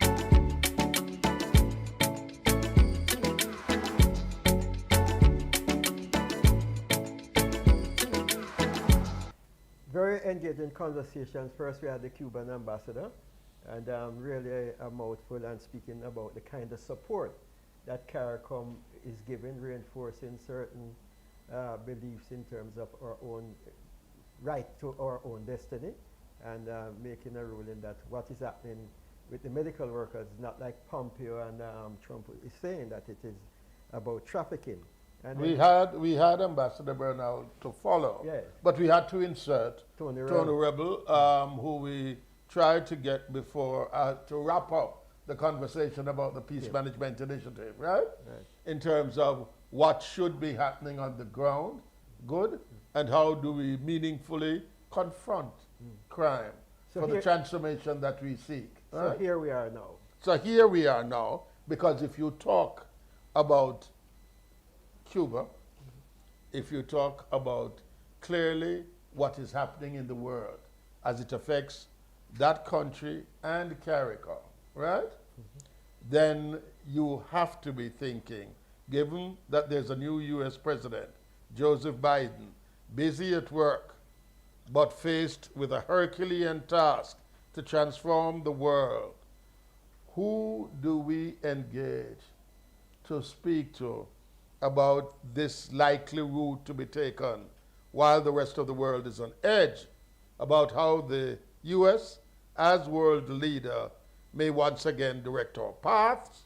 Or is it that really now just mere whim and fancy? No better man to tell us than Professor, the Honorable Ambassador Richard L. Bernal, a Jamaican economist and diplomat.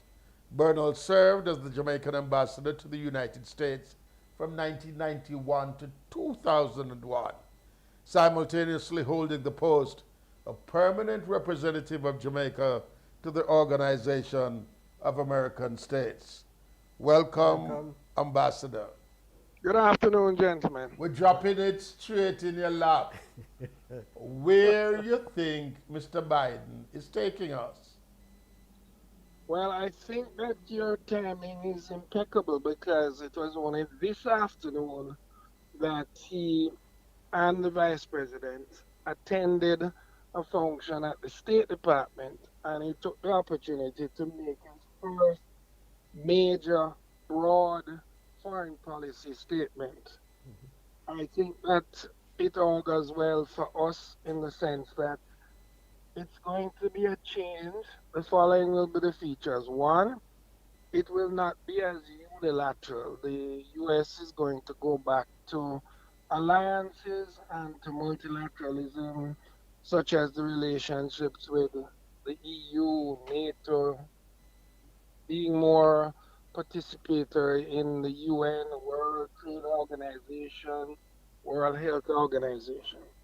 Secondly, in the past 4 years, we have had a situation where foreign policy tended to be made by tweets from the president. And sometimes this was not synchronized with the State Department. Now, I think we're going to see a reverting to diplomacy, use of traditional channels of diplomacy, such as the State Department. Thirdly, I think the U.S. is seeking to lower the temperature in a number of difficult areas, such as North Korea, China, the Middle East, and with Russia. I think that the approach is going to be more engagement and less threatening and less combative. I believe that this can yield some important benefits. Now, against that broad background, where does the Caribbean sit? We need Right. to note the following things. The Caribbean is a relatively small area.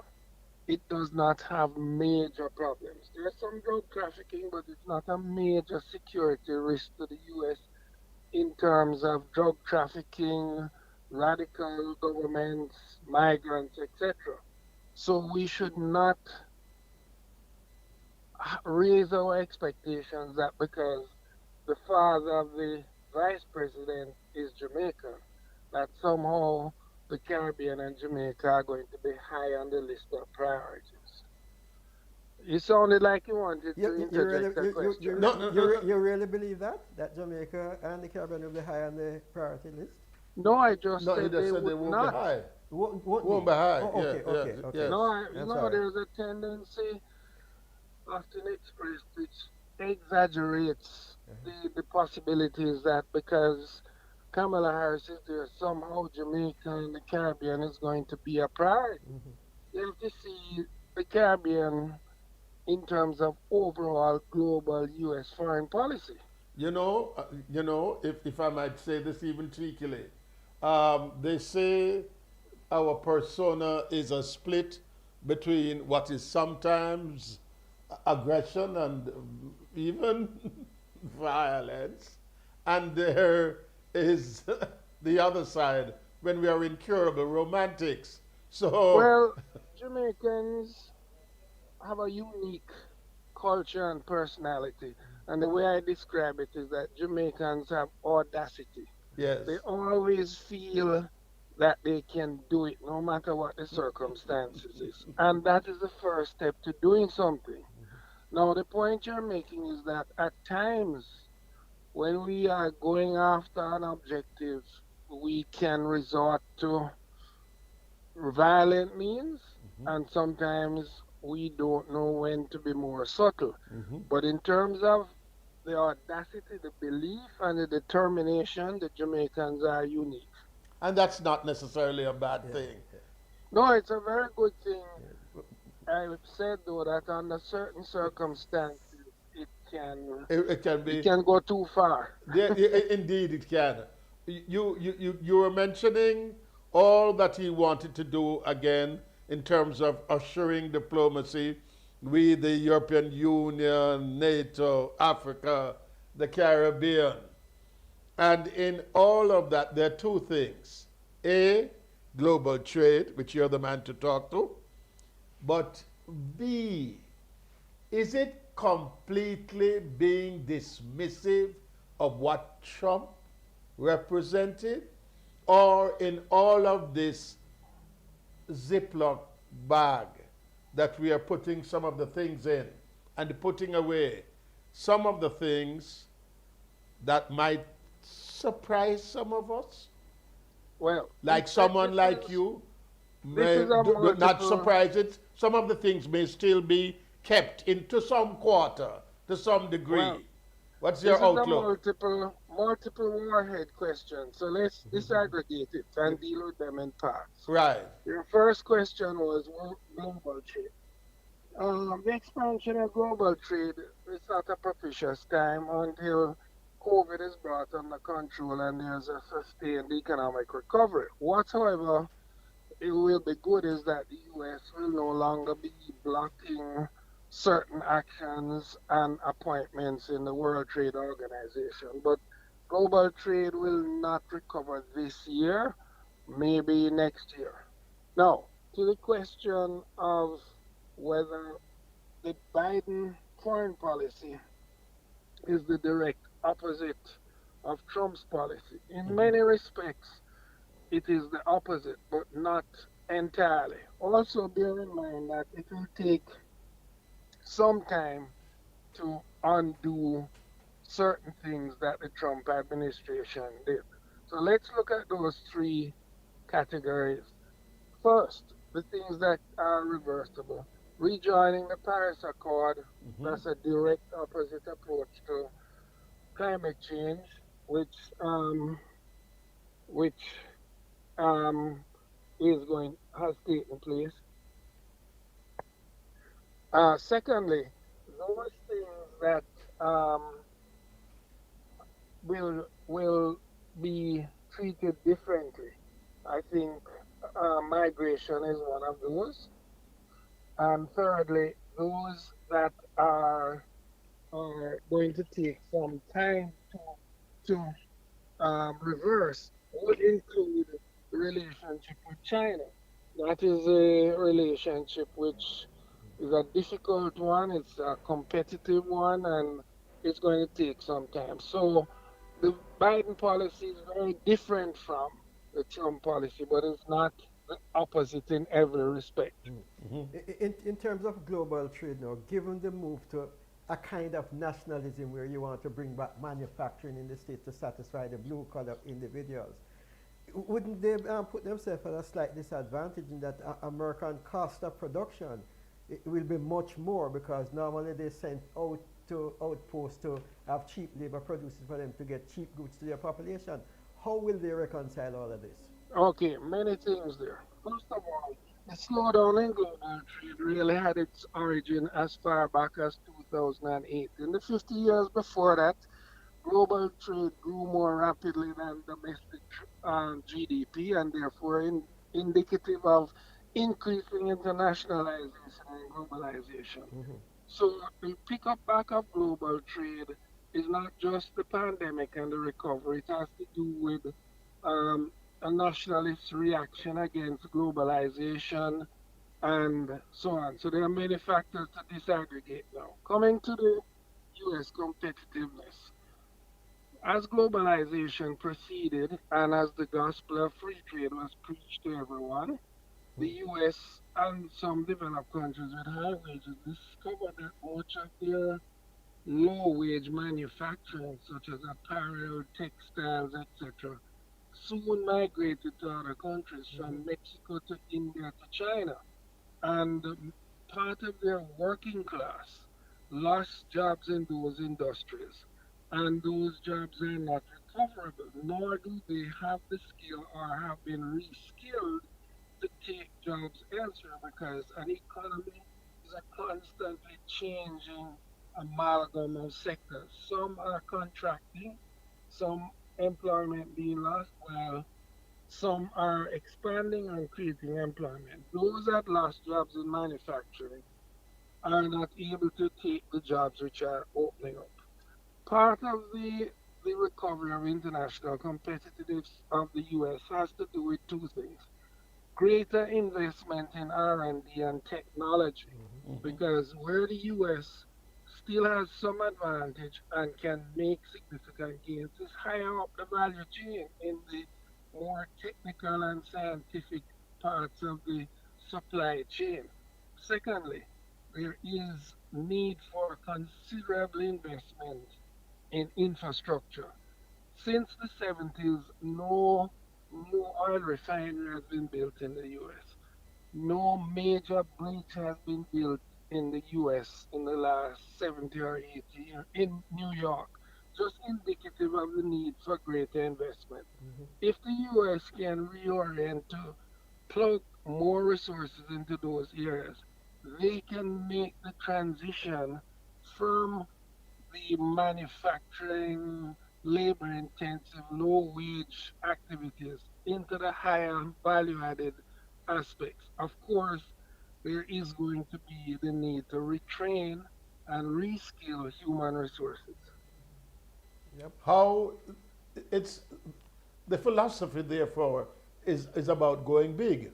No? Not necessarily big. It's about going innovative. Mm-hmm. That can take the form of human creativity, which we see in things like industry, um, entertainment industry, or it can take the investment in new technology or new capital goods.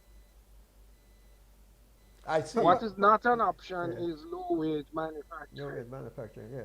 Part of the redevelopment or the revitalization of the American economy, will it depend on what they did back after the wars? In the last World War, where it took many of the scientists from other countries. China is building its own cadre, but Pakistan producing the intellectual quality that America is now open to.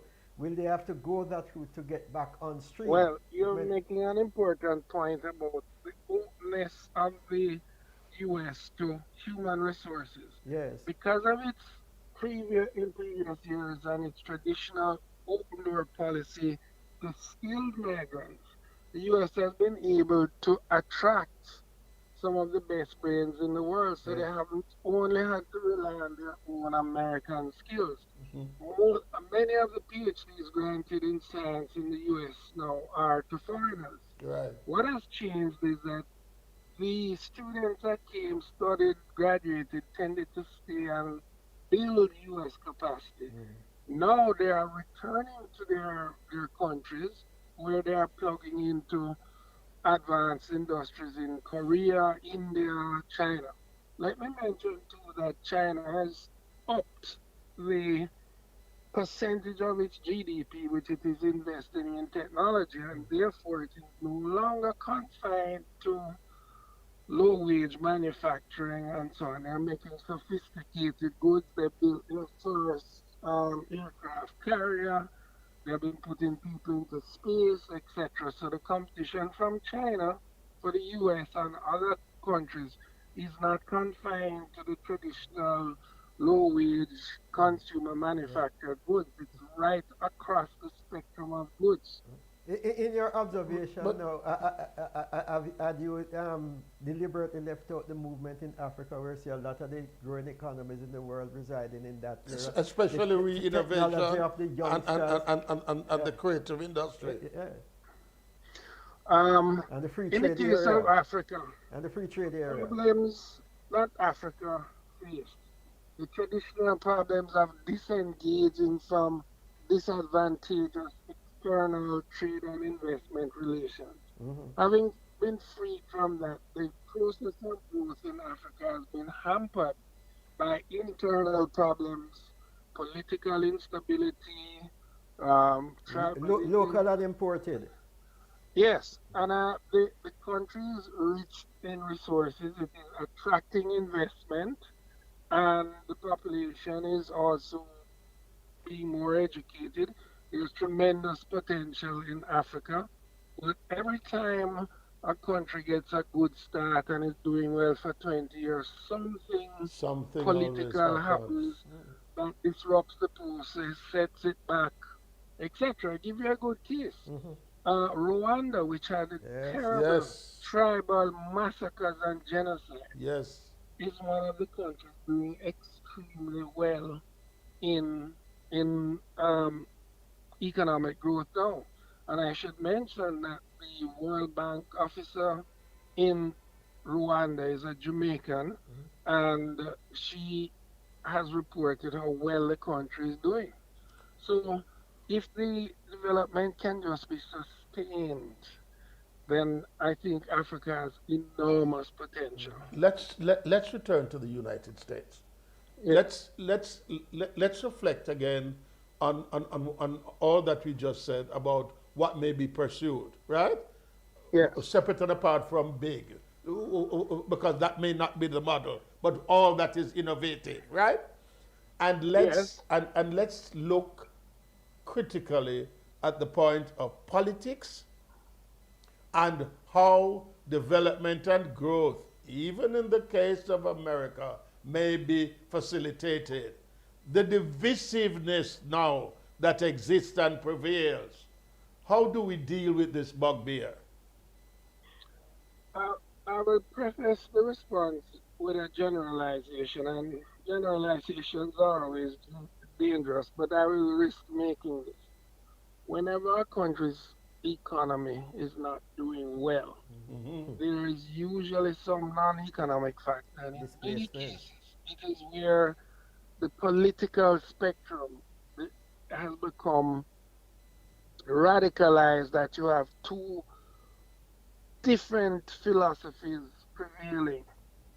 And when those two different philosophies, political philosophies, prevail, it immobilizes economic growth. In the US now, you have two very different approaches to almost every subject in economic policy between the Republicans and the Democrats. And you also have non economic factors on which they differ. So at this time, to the extent that there can be some bipartisan collaboration and cooperation, that would be good for economic growth. You see it in many things. The differences in approach to trade policy, the differences in the approach to the stimulus, how much stimulus, who should get it, should states be supported, differences on how the rollout of the vaccine should be done. These are major policy differences on which the Republicans and Democrats are almost at polar opposites. Looking at the political side quickly and looking at the And race matters. yes, Race yes. matters. We'll leave you with the final Yes. question. Right. We have seen organizationally what has happened in Georgia. We have seen where the black people are being sensitized to understand that political power, the vote is important. And there is no a start by the Republicans to want to prevent the vote from being influential in the future. How will that resolve itself in the immediate future? Seeing that the population divide, the equation is changing in terms of the numbers that are white as against others. And as the years progress, you will have a more multiracial society. There is a major, long predicted, and forthcoming demographic shift in the US, That is it. in which Caucasians are no longer going to be the dominant racial type. You're getting many other ethnic minorities, Hispanics, people of African descent who have lived there for centuries, more foreigners coming in from Asia, Africa, the Caribbean.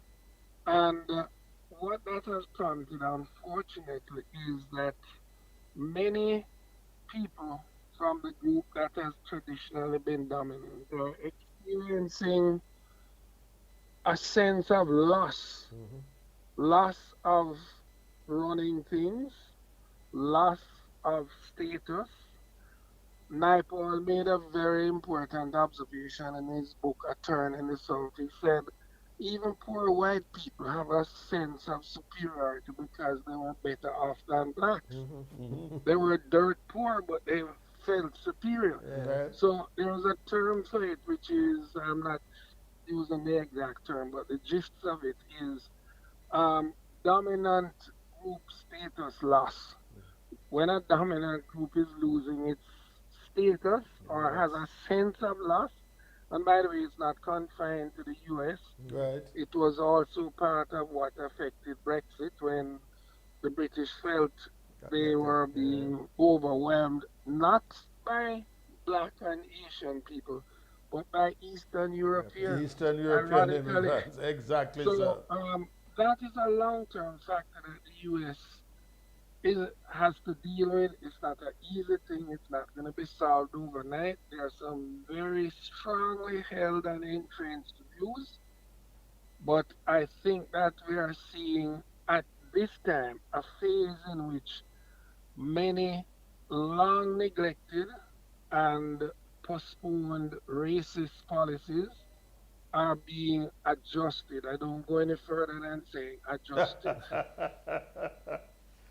All On right. that note, Thanks for your contribution. Quite a since, lesson. since the producers have been waving the finger to say we have been adjusting the time allowed, I thank you, and we will be engaging you throughout Real Chat, because every now and again we must speak to someone pointing us in where the world is not only going, but turning. Ambassador, thank you so much for joining us. All the best, gentlemen. Good, good, Thanks a good. lot. Good.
From crime in the community to the Cuban resolve to the world in business. And now we are taking our seats in the pavilion because it's cricket, lovely cricket. And guess who is at the crease? Hold on, don't say a word yet. We must say that as a pavilion, we're quite pleased at the progress of Vibes Radio in Dominica at having been granted a new 2-year agreement by Cricket West Indies for exclusive radio commentary rights to all West Indies home international test matches and regional tournaments. That Stratton is hitting it out of the park, right? Now, to tell us how this all happened is Lennox Lawrence, CEO, Vibes Radio Dominica. Thank you, sir, for being here. Thank you very much for having me in your program, and let me say good evening to all cricket lovers in Jamaica and throughout the Caribbean. Sir Lennox, I have long held the view that part of the decline in West Indies cricket has to do with a lack of commentary on regional matches. There was a time in Jamaica where 2 stations would be carrying the cricket. And after that cricket match is finished, if you walk through the streets of Kingston and in the rural areas, you see little boys putting up tin pans and anything that they can find to play cricket. We call it catchy showbiz. It doesn't happen anymore. So what you're onto is something quite heartwarming. And congratulations, sir. Thank you very much. Thank you very much. Now, you know it's not an easy assignment that you have. This you know, right? It's quite a challenge. It's quite a challenge, actually. It's good. And it's quite a challenge, even more so in the ferment as it is. What is appealing to us as a sporting community, right? Even with cricket. Yes. Because you know the trend now is for the 2020s and the so on and so forth, right? Test cricket That is correct. is on the way in. But before we reach there, before we ask you about how as a product, how as a media product, that you would want to have extra appeal in the marketplace. Please tell me how you did this. Just how did you land this contract? Well, I can only tell you part of the how. I could not give you the entire how. No, because no, I would no, like that's to all right. give- It's still me Yeah. for asking and you for answering. You can leave off the doubler for win. Yeah. So give me the H and O. Yeah. Okay. Well, I will tell you what happened with Vibes Radio. We saw cricket as part of the niche that we wanted to get into. So from our second year as a radio station, we got into broadcasting the cricket. Initially, we were contracting the rights out of Guardian Media in Trinidad and carrying the international games and some of the regional games as well. And our interest in cricket grew to a point where we wanted at some point to contract the rights ourselves. And when Cricket West Indies sent out the RFP for the international tour and the home series, we sent in our bid and we were successful with the bid for the international games and the home series. So we were awarded the contract. Let me ask you quickly. Was it a ready response to the thing that was sent out by CWI, or you had plans prior in which you were pre-prepared? No. They sent out the RFP, and we like other media houses and interested parties, we got to know of it, and we thought it's an area that we wanted to invest in. Simply because cricket really is synonymous with the spirit of the Caribbean, the spirit of the West Indies. And we have gone from the glory days in cricket, and when possibly our cricketers were just natural talent. But the cricket has evolved both as a product and also in terms of more scientific aspects being placed into the cricket. But that aside, we saw it in terms of product development and marketing that we wanted to get into that core niche that identified Caribbean people.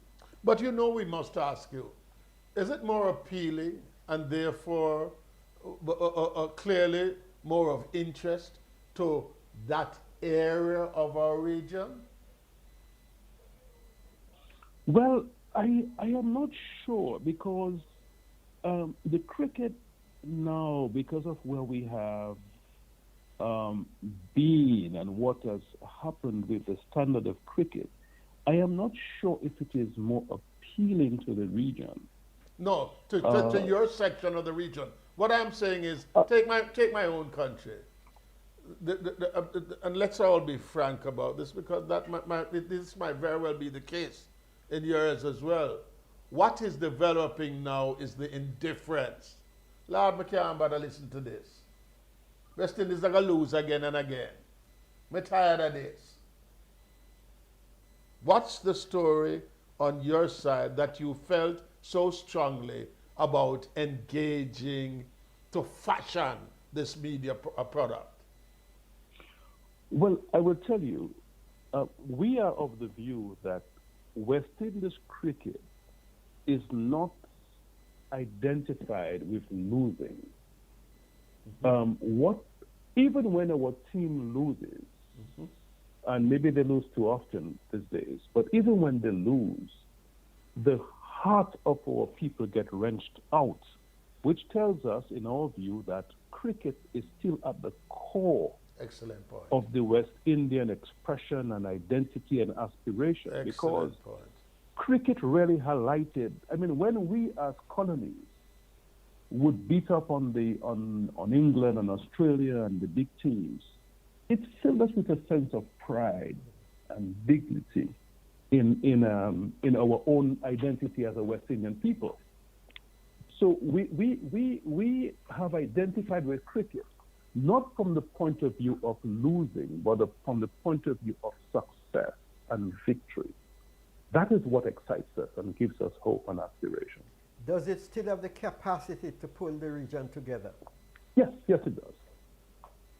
It does. It clearly does. Because you see, the way our teams are put together, sitting at the international level, it brings our sportsmen from around the region. And even when our team loses, almost everyone in the region is still glued and we're still waiting. We're still hoping that our team wins because it still identifies with a core value, us as Caribbean people, which is the value of success and being able to compete even on the international stage right alongside the larger countries. So I think it speaks to one of the core values of our people as a Caribbean. What new may I expect now in terms of appeal? It's fascinating that the hub is now Dominica. You have the exclusive rights. How do you engage me? Well, what has happened is, though we have been assigned the rights, stations through the region have been reaching out and becoming part of the larger experience. Okay. So basically, and for us, it's an aspect of pride because it's the first time a radio station in the Eastern Caribbean has been afforded the rights. Indeed, it is historic. So it's historic in that sense. So we're part of that history. But the stations from Jamaica, Antigua, St. Lucia, Barbados, Trinidad, Guyana, Grenada, a number, even St. Vincent, and we have interest there.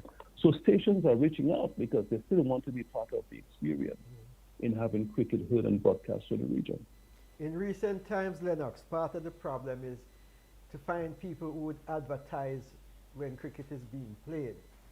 Have you looked at that area, and how are you going to treat with that to ensure that we get back on board so that it is affordable to stations throughout the region? Well, you have identified quite a critical aspect of the challenge because cricket is costly to produce. Our sportsmen must be compensated. The owners of the rights must be compensated. And let me just interject here, but on the same score. And the advertising spend is an index of the appeal, no? Yeah? No, not right now. I think the advertising spend has been affected by COVID. Okay. Because you have a challenge on businesses in terms of their reach, viability. No, I was talking in general, not necessarily, but yes, the advertising spend is which goes back to the point I was originally making about how the spectators in varying territories are reacting. Right? I take your point about our pride. I take your point of us being involved even when we hurt as we lose. But I was making reference to the point that Stratton made about the advertising, because that has to be a challenge. Because I will not reach out to you to be part of your broadcast if I don't believe that I can secure the advertising spend to make it worthwhile, right? That is correct. So there is a challenge in that aspect because some persons in the private sector will tell you that, it may not be the most attractive product to advertise on, or the most attractive program to advertise on. But even with that, there is still a core sector of the private sector that wants to have cricket promoted. Because it is us. People still identify with cricket as a core sport in the region. Yes. But I take the point that you're making. Advertising is a challenge, but what we are seeking to do is to make the commentary on the cricket itself even so attractive and appealing to the listeners. That the way it is packaged as a product, packaged accurately, but packaged attractively and in an exciting fashion, that the listeners would be so moved by the commentary that they will feel that it is a product that they wish to advertise on. Finally, let me put it to you, Sir Lennox. If we are serious about the cricket, and if there is a shortfall in terms of the spend by the private sector, should governments back what you are doing? And I'm talking about governments around the region to ensure that it is a success. Yes, I think so. I think the same way that government backed Liat, for example, in the region, to succeed as an airline, and the same way the government, because Liat identified some of our core values as a Caribbean people and united us as a region. And the same way the governments have subsidized the University of the West Indies and have sought to make it one of our main institutions. I am of the view as well that in terms of cricket, because of what cricket represents for the region, both as a product and also as part of our history and identity, that the government should come forward and seek to pay some subsidies and assistance in keeping cricket as at the center of the Caribbean activities, yes. All right, Sir Lennox, best of luck. We'll be watching you closely. And we'll be talking Thank to you. you through the home series as well, as to Indeed. Looking forward to as to all the appealing products that you will be putting in the marketplace. Eh? Yes, indeed. And as I said, I'm looking forward to our people coming forward and listening to the commentaries, being part of the experience. We have the challenge with COVID, yes, but we cannot, as a Caribbean people, walk away from our sportsmen or walk away from cricket because cricket is on the down. Right. Because cricket, our love for cricket did not begin when cricket was on the down. Our love for cricket always identified by the glory days of cricket. And every sport, as every aspect of life, we go through cycles. Right. Possibly we're on the low cycle right now, but we cannot walk away from cricket because cricket is on the low. No, we can't. No, we can't. No. No, Right, we can't. jolly good. Thank you ever so much. We'll speak Thank again. you very much. Good. Thank you. Right. Good, Right. good. Back in a moment.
Cricket crease to the netball courts, right?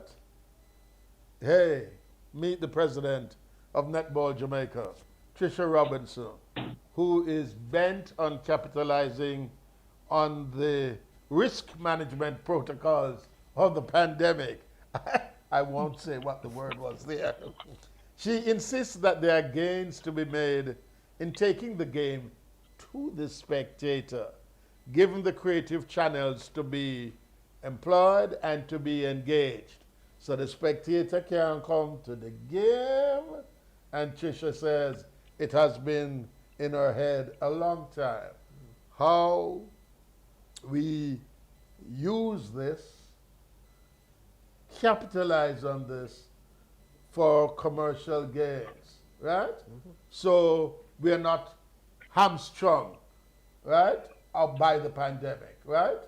And we can still make the sport of netball, the world of netball, something that is up, running, and vibrant. Trisha Robinson, Hi, good evening. Thank you for having me on your good program. evening and welcome The to yes, Real Chat. Trisha, the question that many people in Jamaica are wondering, where did she come from? Who is she? Has that question been answered now? I would hope so. Tell us a little bit about yourself.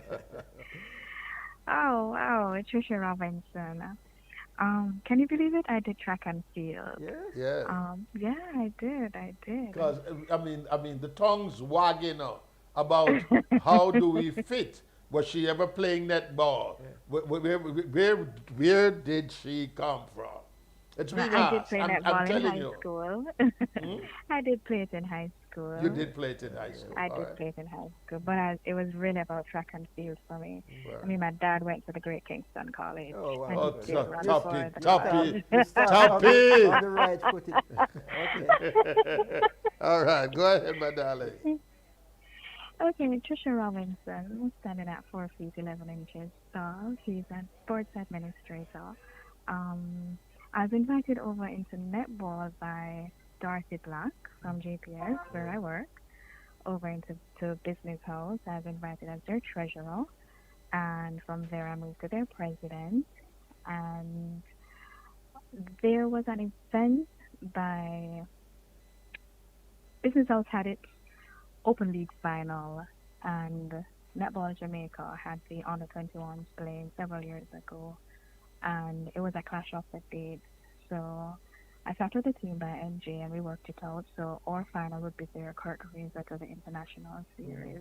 They were impressed with how we organized it, and they asked if I would sit on the board, the late Cora Ricketts and Anne-Marie Stewart. I did think about it for a bit, but then I eventually came over after much persuasion, and the rest is history. What are the challenges that confront you right now? Oh, wow. Um, Financial challenges. It's, it's, I think it's a miracle how we survive, but when the girls perform, and they hardly ever complain, and that's the truth. They hardly ever complain. And when you put the work in, when you even go into your own pocket at times and you see how well they do, it makes you want to go on. It makes you want to think of creative ways. How can we make the sport better? How can we how can we do better for them? Because after sports, education is important. So it's not only about sports for us, we ensure that every girl that comes into the program benefits holistically. So you come in, um, if you're not working, you must be going to college. So that's important for us over at Netball Jamaica. And in doing better for them, Yes. how are you We going to be taking the game now to the spectator? What are the new yes. exciting opportunities now that, So when I came over, one of my things was commercialization of the sport. I did say right, that it was in my right. speech the very first day. Because with increased revenue, the sky's the limit, eh? You help the individual, you help the sport, it increases participation, it improves performance. Money does a lot of things, you know. Let's call it revenue. Does a lot of things. So with what's happening now, we can't, or I should say, there's a restriction on the gathering, 15 persons there, and they're currently working out the orders, how it is that they're going to allow sports to come back to where it is. I know that in Australia they have an app that allows you to watch the game. Well, that's how we watch our girls, eh? And they get revenue from that. So why can't we do the same? We can stream it to the Caribbean, and I'm sure they'd love to see us whilst we're playing our domestic leagues, because in that way too, that's how they do their recruiting. They come down at times, they watch the girls, and they offer them contracts. So I'm thinking that if we are able to broadcast to the rest of the world, not just to the Caribbean, to the rest of the world. Because I'm here thinking the diaspora is always in love. When you speak to the folks, right, to schoolmates, they Right. tell you track and field, yes, football, yes, but what happened to netball? Because, hey, we're nobody's poor cousin. We've That is always been in true. a high, even when we fall short of the world acclaim that we are supposed to really have. So people in Right. the diaspora are still, it's a market for wanting to It see is. netball, no? It is. It is. So we may not be there as yet, but you have to acknowledge the work that others would have put in to get us to where we are. So every time we touch an international court, we do well. So much so that if we don't do well, it's a shocker to people. Right. So we've gotten there. We now need to move to the other level, and that is where my team wants to take netball to the other level, commercializing the sport. What are your plans for local marketing of the sport? And I speak from a background where I think we are no longer a male-dominated society. Women have made so many strides, and a lot of them are near the top of the corporate hierarchy. And indeed there are. And women support male sport. Why are you? Well, let me not put it that. Let me ask: are you going to ask the women to support their own, which is the female sport of netball? Um, I don't want to go gender based. I want to ask everybody to support But netball. the men will come in from ladies. Good. They will come. But you need, is important is the money. And if the women are now controlling the purse string, I'm saying support your own. Nothing's wrong with that. That is true. That is true. Netball is really a family event. When you come to our events, you see the women with their children. And remember, across the divide, there are increasingly women as head of households. Yes. So support your own, Yes. right? That is Reinforcing what true. Stratton is saying. It's an appeal. That is true. I mean, we saw it happen with girls' jumps and boys' jumps till we had to That's merge it exactly to where make this is it very coming from. successful, right? So many will say that perhaps we need to invite the men to play in an official capacity. You never know. Um, You never maybe know. we're gonna have to do that to get more funding. Um, Even if as a novel engagement at first. Right? even as a novel engagement, Tell me, even as a in novel terms of a engagement, report card, where are we right? with the coaching? That's settled? Have you gone through that whole set of experiences and exercise? When you say specifically, you mean in terms of coaching for the program or coaching The, in the general? head coach and the situation we went in more recent times. Oh, well, that is certainly settled. The head coach for the Sunshine Girls is Connie Francis. We recently selected the coach for the under 21 team. They should be participating in Fiji in their Netball World Youth Cup in December if the event is allowed to go on. COVID again, right? And that is Miss Annette Daly. She will be assisted by Mr. Dalton Hines, um, longtime international umpire coach. Yeah. So that is settled. All right. So Yeah. this is by way of introducing you to our viewers and to many others who will view this abroad. I'll tell you this. I'm Yeah. taken with how she wants to be beaming the game all over, Yeah. right? And the outlook that it's not necessarily gender driven, right? But family embracing. Right. It might change the appeal for the game. Thank you so much. Right. Thank you so much for Good, good, having good, me. All good. right. Good to Right, have right, you. right. Yeah. Listen, still, as we were about to close the program, post your queries. Text your concerns as well. WhatsApp 876-787-5873. They will be aired. Subscribe, share, support the program by contributing to the Cash App, $Real Chat, as highlighted on your screens. Back in a moment.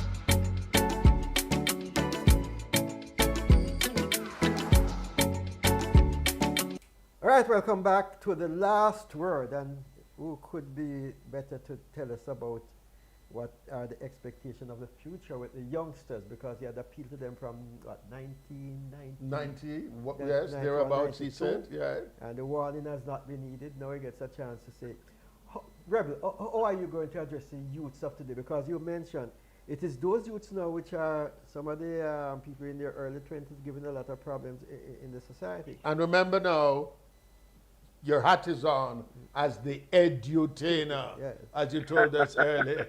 Right. Are you going to address the youngsters of today? Yes. All right, so what's the message now? Okay, so the message is we must still continue to see how we can get a paradigm shift with those who are already 20, 25, 30. The older. Say it again for me now. Say it again for me, Mr. Rebel, because some people believe that you can forget them, and we can pull this piece one side and fit this other piece the other side, and not understand it's a holistic approach. You wouldn't have heard a holistic approach. Yeah, Tony, you wouldn't have heard that previous conversation that we had some PMI people and some people who went into the society and were trying to change. Some people who said that they were even gunmen, but are now peace motivators, you know. And they were saying that the government is saying that the group that is in that age group now should be forgotten, and we'll just deal with people who are from 10 and up now. What your views on that kind of approach? Well, I didn't hear that, and then from my perspective, you heard that I said that we should continue to get a paradigm shift in these people's mind, those who are late teen, 20, 25, 30 and over. And we must also concentrate on the people who are older too, because these are the people who have certain strengths in their hands too. They are the ones who are teaching some people. They are the ones who some young people are looking up to. So they also need to have the paradigm shift now. Now, I am not in disagreement with those who are young. The impressionable minds need to be directed. This is the most important part of because let the truth be said, and allow me just to butt in for a moment. They have to. We must have serious focus on the 10 to 15 because they're among the fiercest too, right? Definitely, and they come under serious peer pressure. So you have to make sure that look here. It's like you have a building with different sectors, or you have a pen with different animals, and you know how to feed all of them.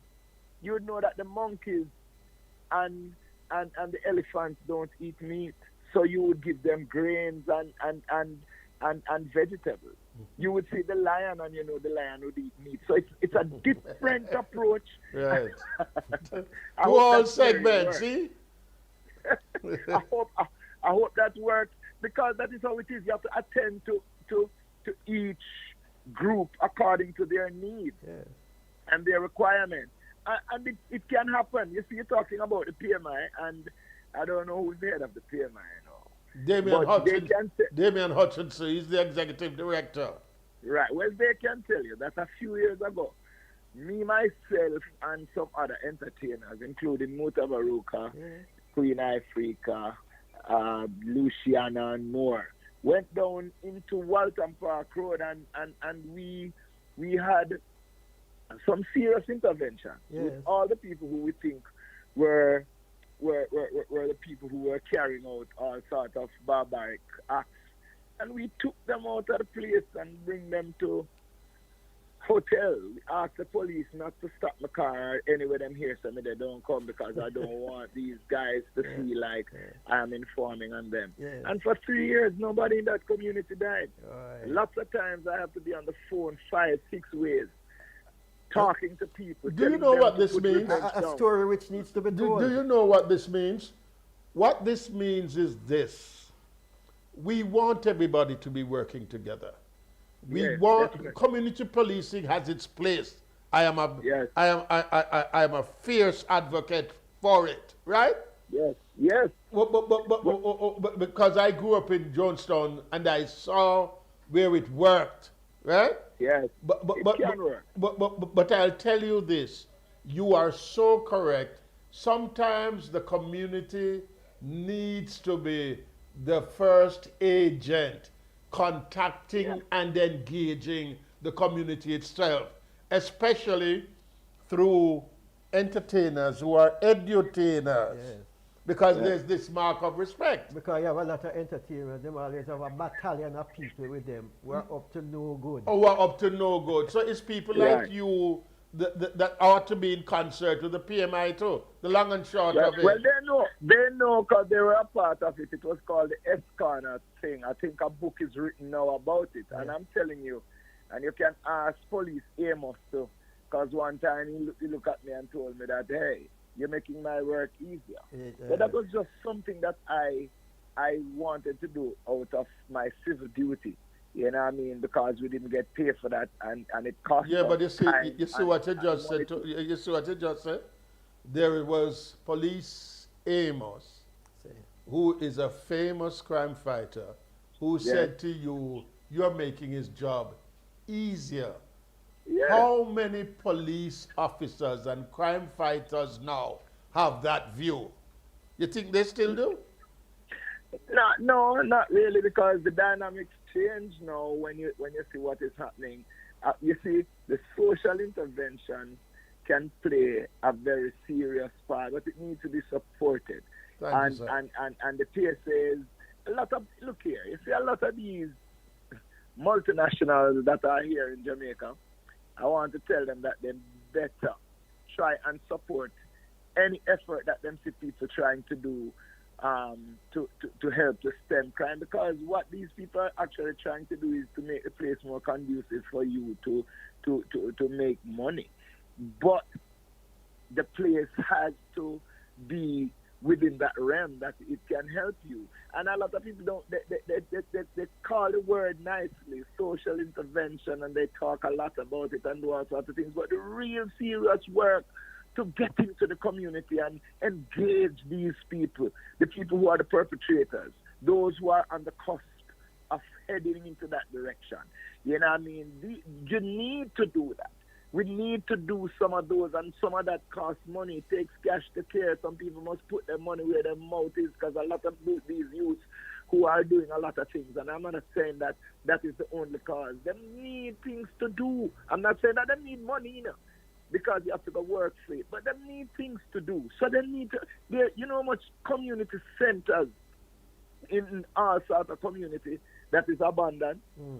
You know how many youths just sit on the roadside and rub out them hand niggle every day, and if you think they wouldn't want to work, you make a sad mistake. You know how many youths are turned down because of their address? There is a multi-pronged problem that we have, and we have to use the same kind of approach. But in closing, I want to say that I am very optimistic. I'm in a cautiously optimistic age. I'm optimistic fully, because we know say it can happen. The possibility exists, because Jamaican people are a special people. And just like how we can do special things in different areas, we can also do special things in the area of keeping Well, our you backyard know, peaceful. I would implore you, and if we, Shattered and I, can play a part, yes, we will. You see that Well, I don't call? want you to play any part. I want you to serious with your part. I'm serious with your part. No ramp.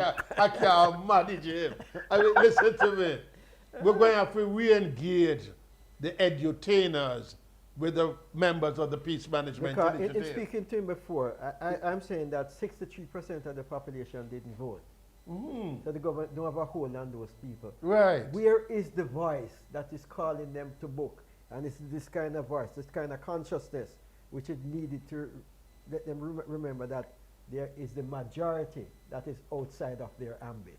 Right? Well, a lot of the gatekeepers mock and jeer people when people trying to do certain kind of things. Yes. They call you morality police and, you know what I mean? What is in vogue, they jump to do that. You ever see people who supposed to know better do worse? You ever see people who supposed to say better say worse? Yeah, oh, yes, There's indeed. a whole lot of those people in Oh, our yes, society, you know, indeed. people who can make you shame when you hear them talk. You shame what you see them supporting.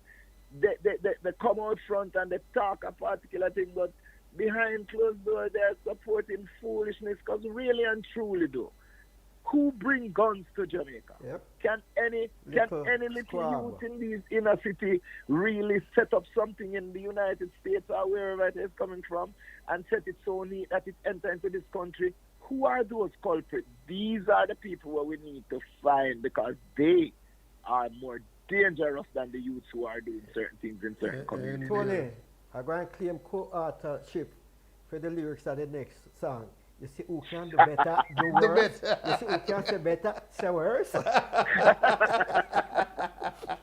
All right, my brother. All right, brother. Thanks. Thanks. I love mine. Yes, indeed. This has been the real chat. Yes, Good. yes, man. Blessings. Good. What a chat. Yeah, Ooh. And it's a sort of critical chat. Just when you think we couldn't do it. Yes, we did it's the sort of critical chat, week by week, that we will maintain, because we have to address the issues. I remember last week when we were talking to Professor Charles. Yes. We want to live here. Some of us can't go anywhere else. We're not going anywhere else. So guess what? Make it a better place. This island paradise has to be regained. So we'll keep talking about what is important. And what is important is this. Post your queries. You have to keep doing that, right? Because if we Subscribe re-examine, and if we keep probing, if we keep searching, if we keep hoping for answers, then you've got to be part of the team. So post your queries as you watch. And text your concerns via WhatsApp to 876-787-5873. Remember to subscribe, share, support the program by contributing to the Cash App, $Real Chat, as producer Billy Yap and Rosemary Marshall have it on your screen. You see next week, more chat.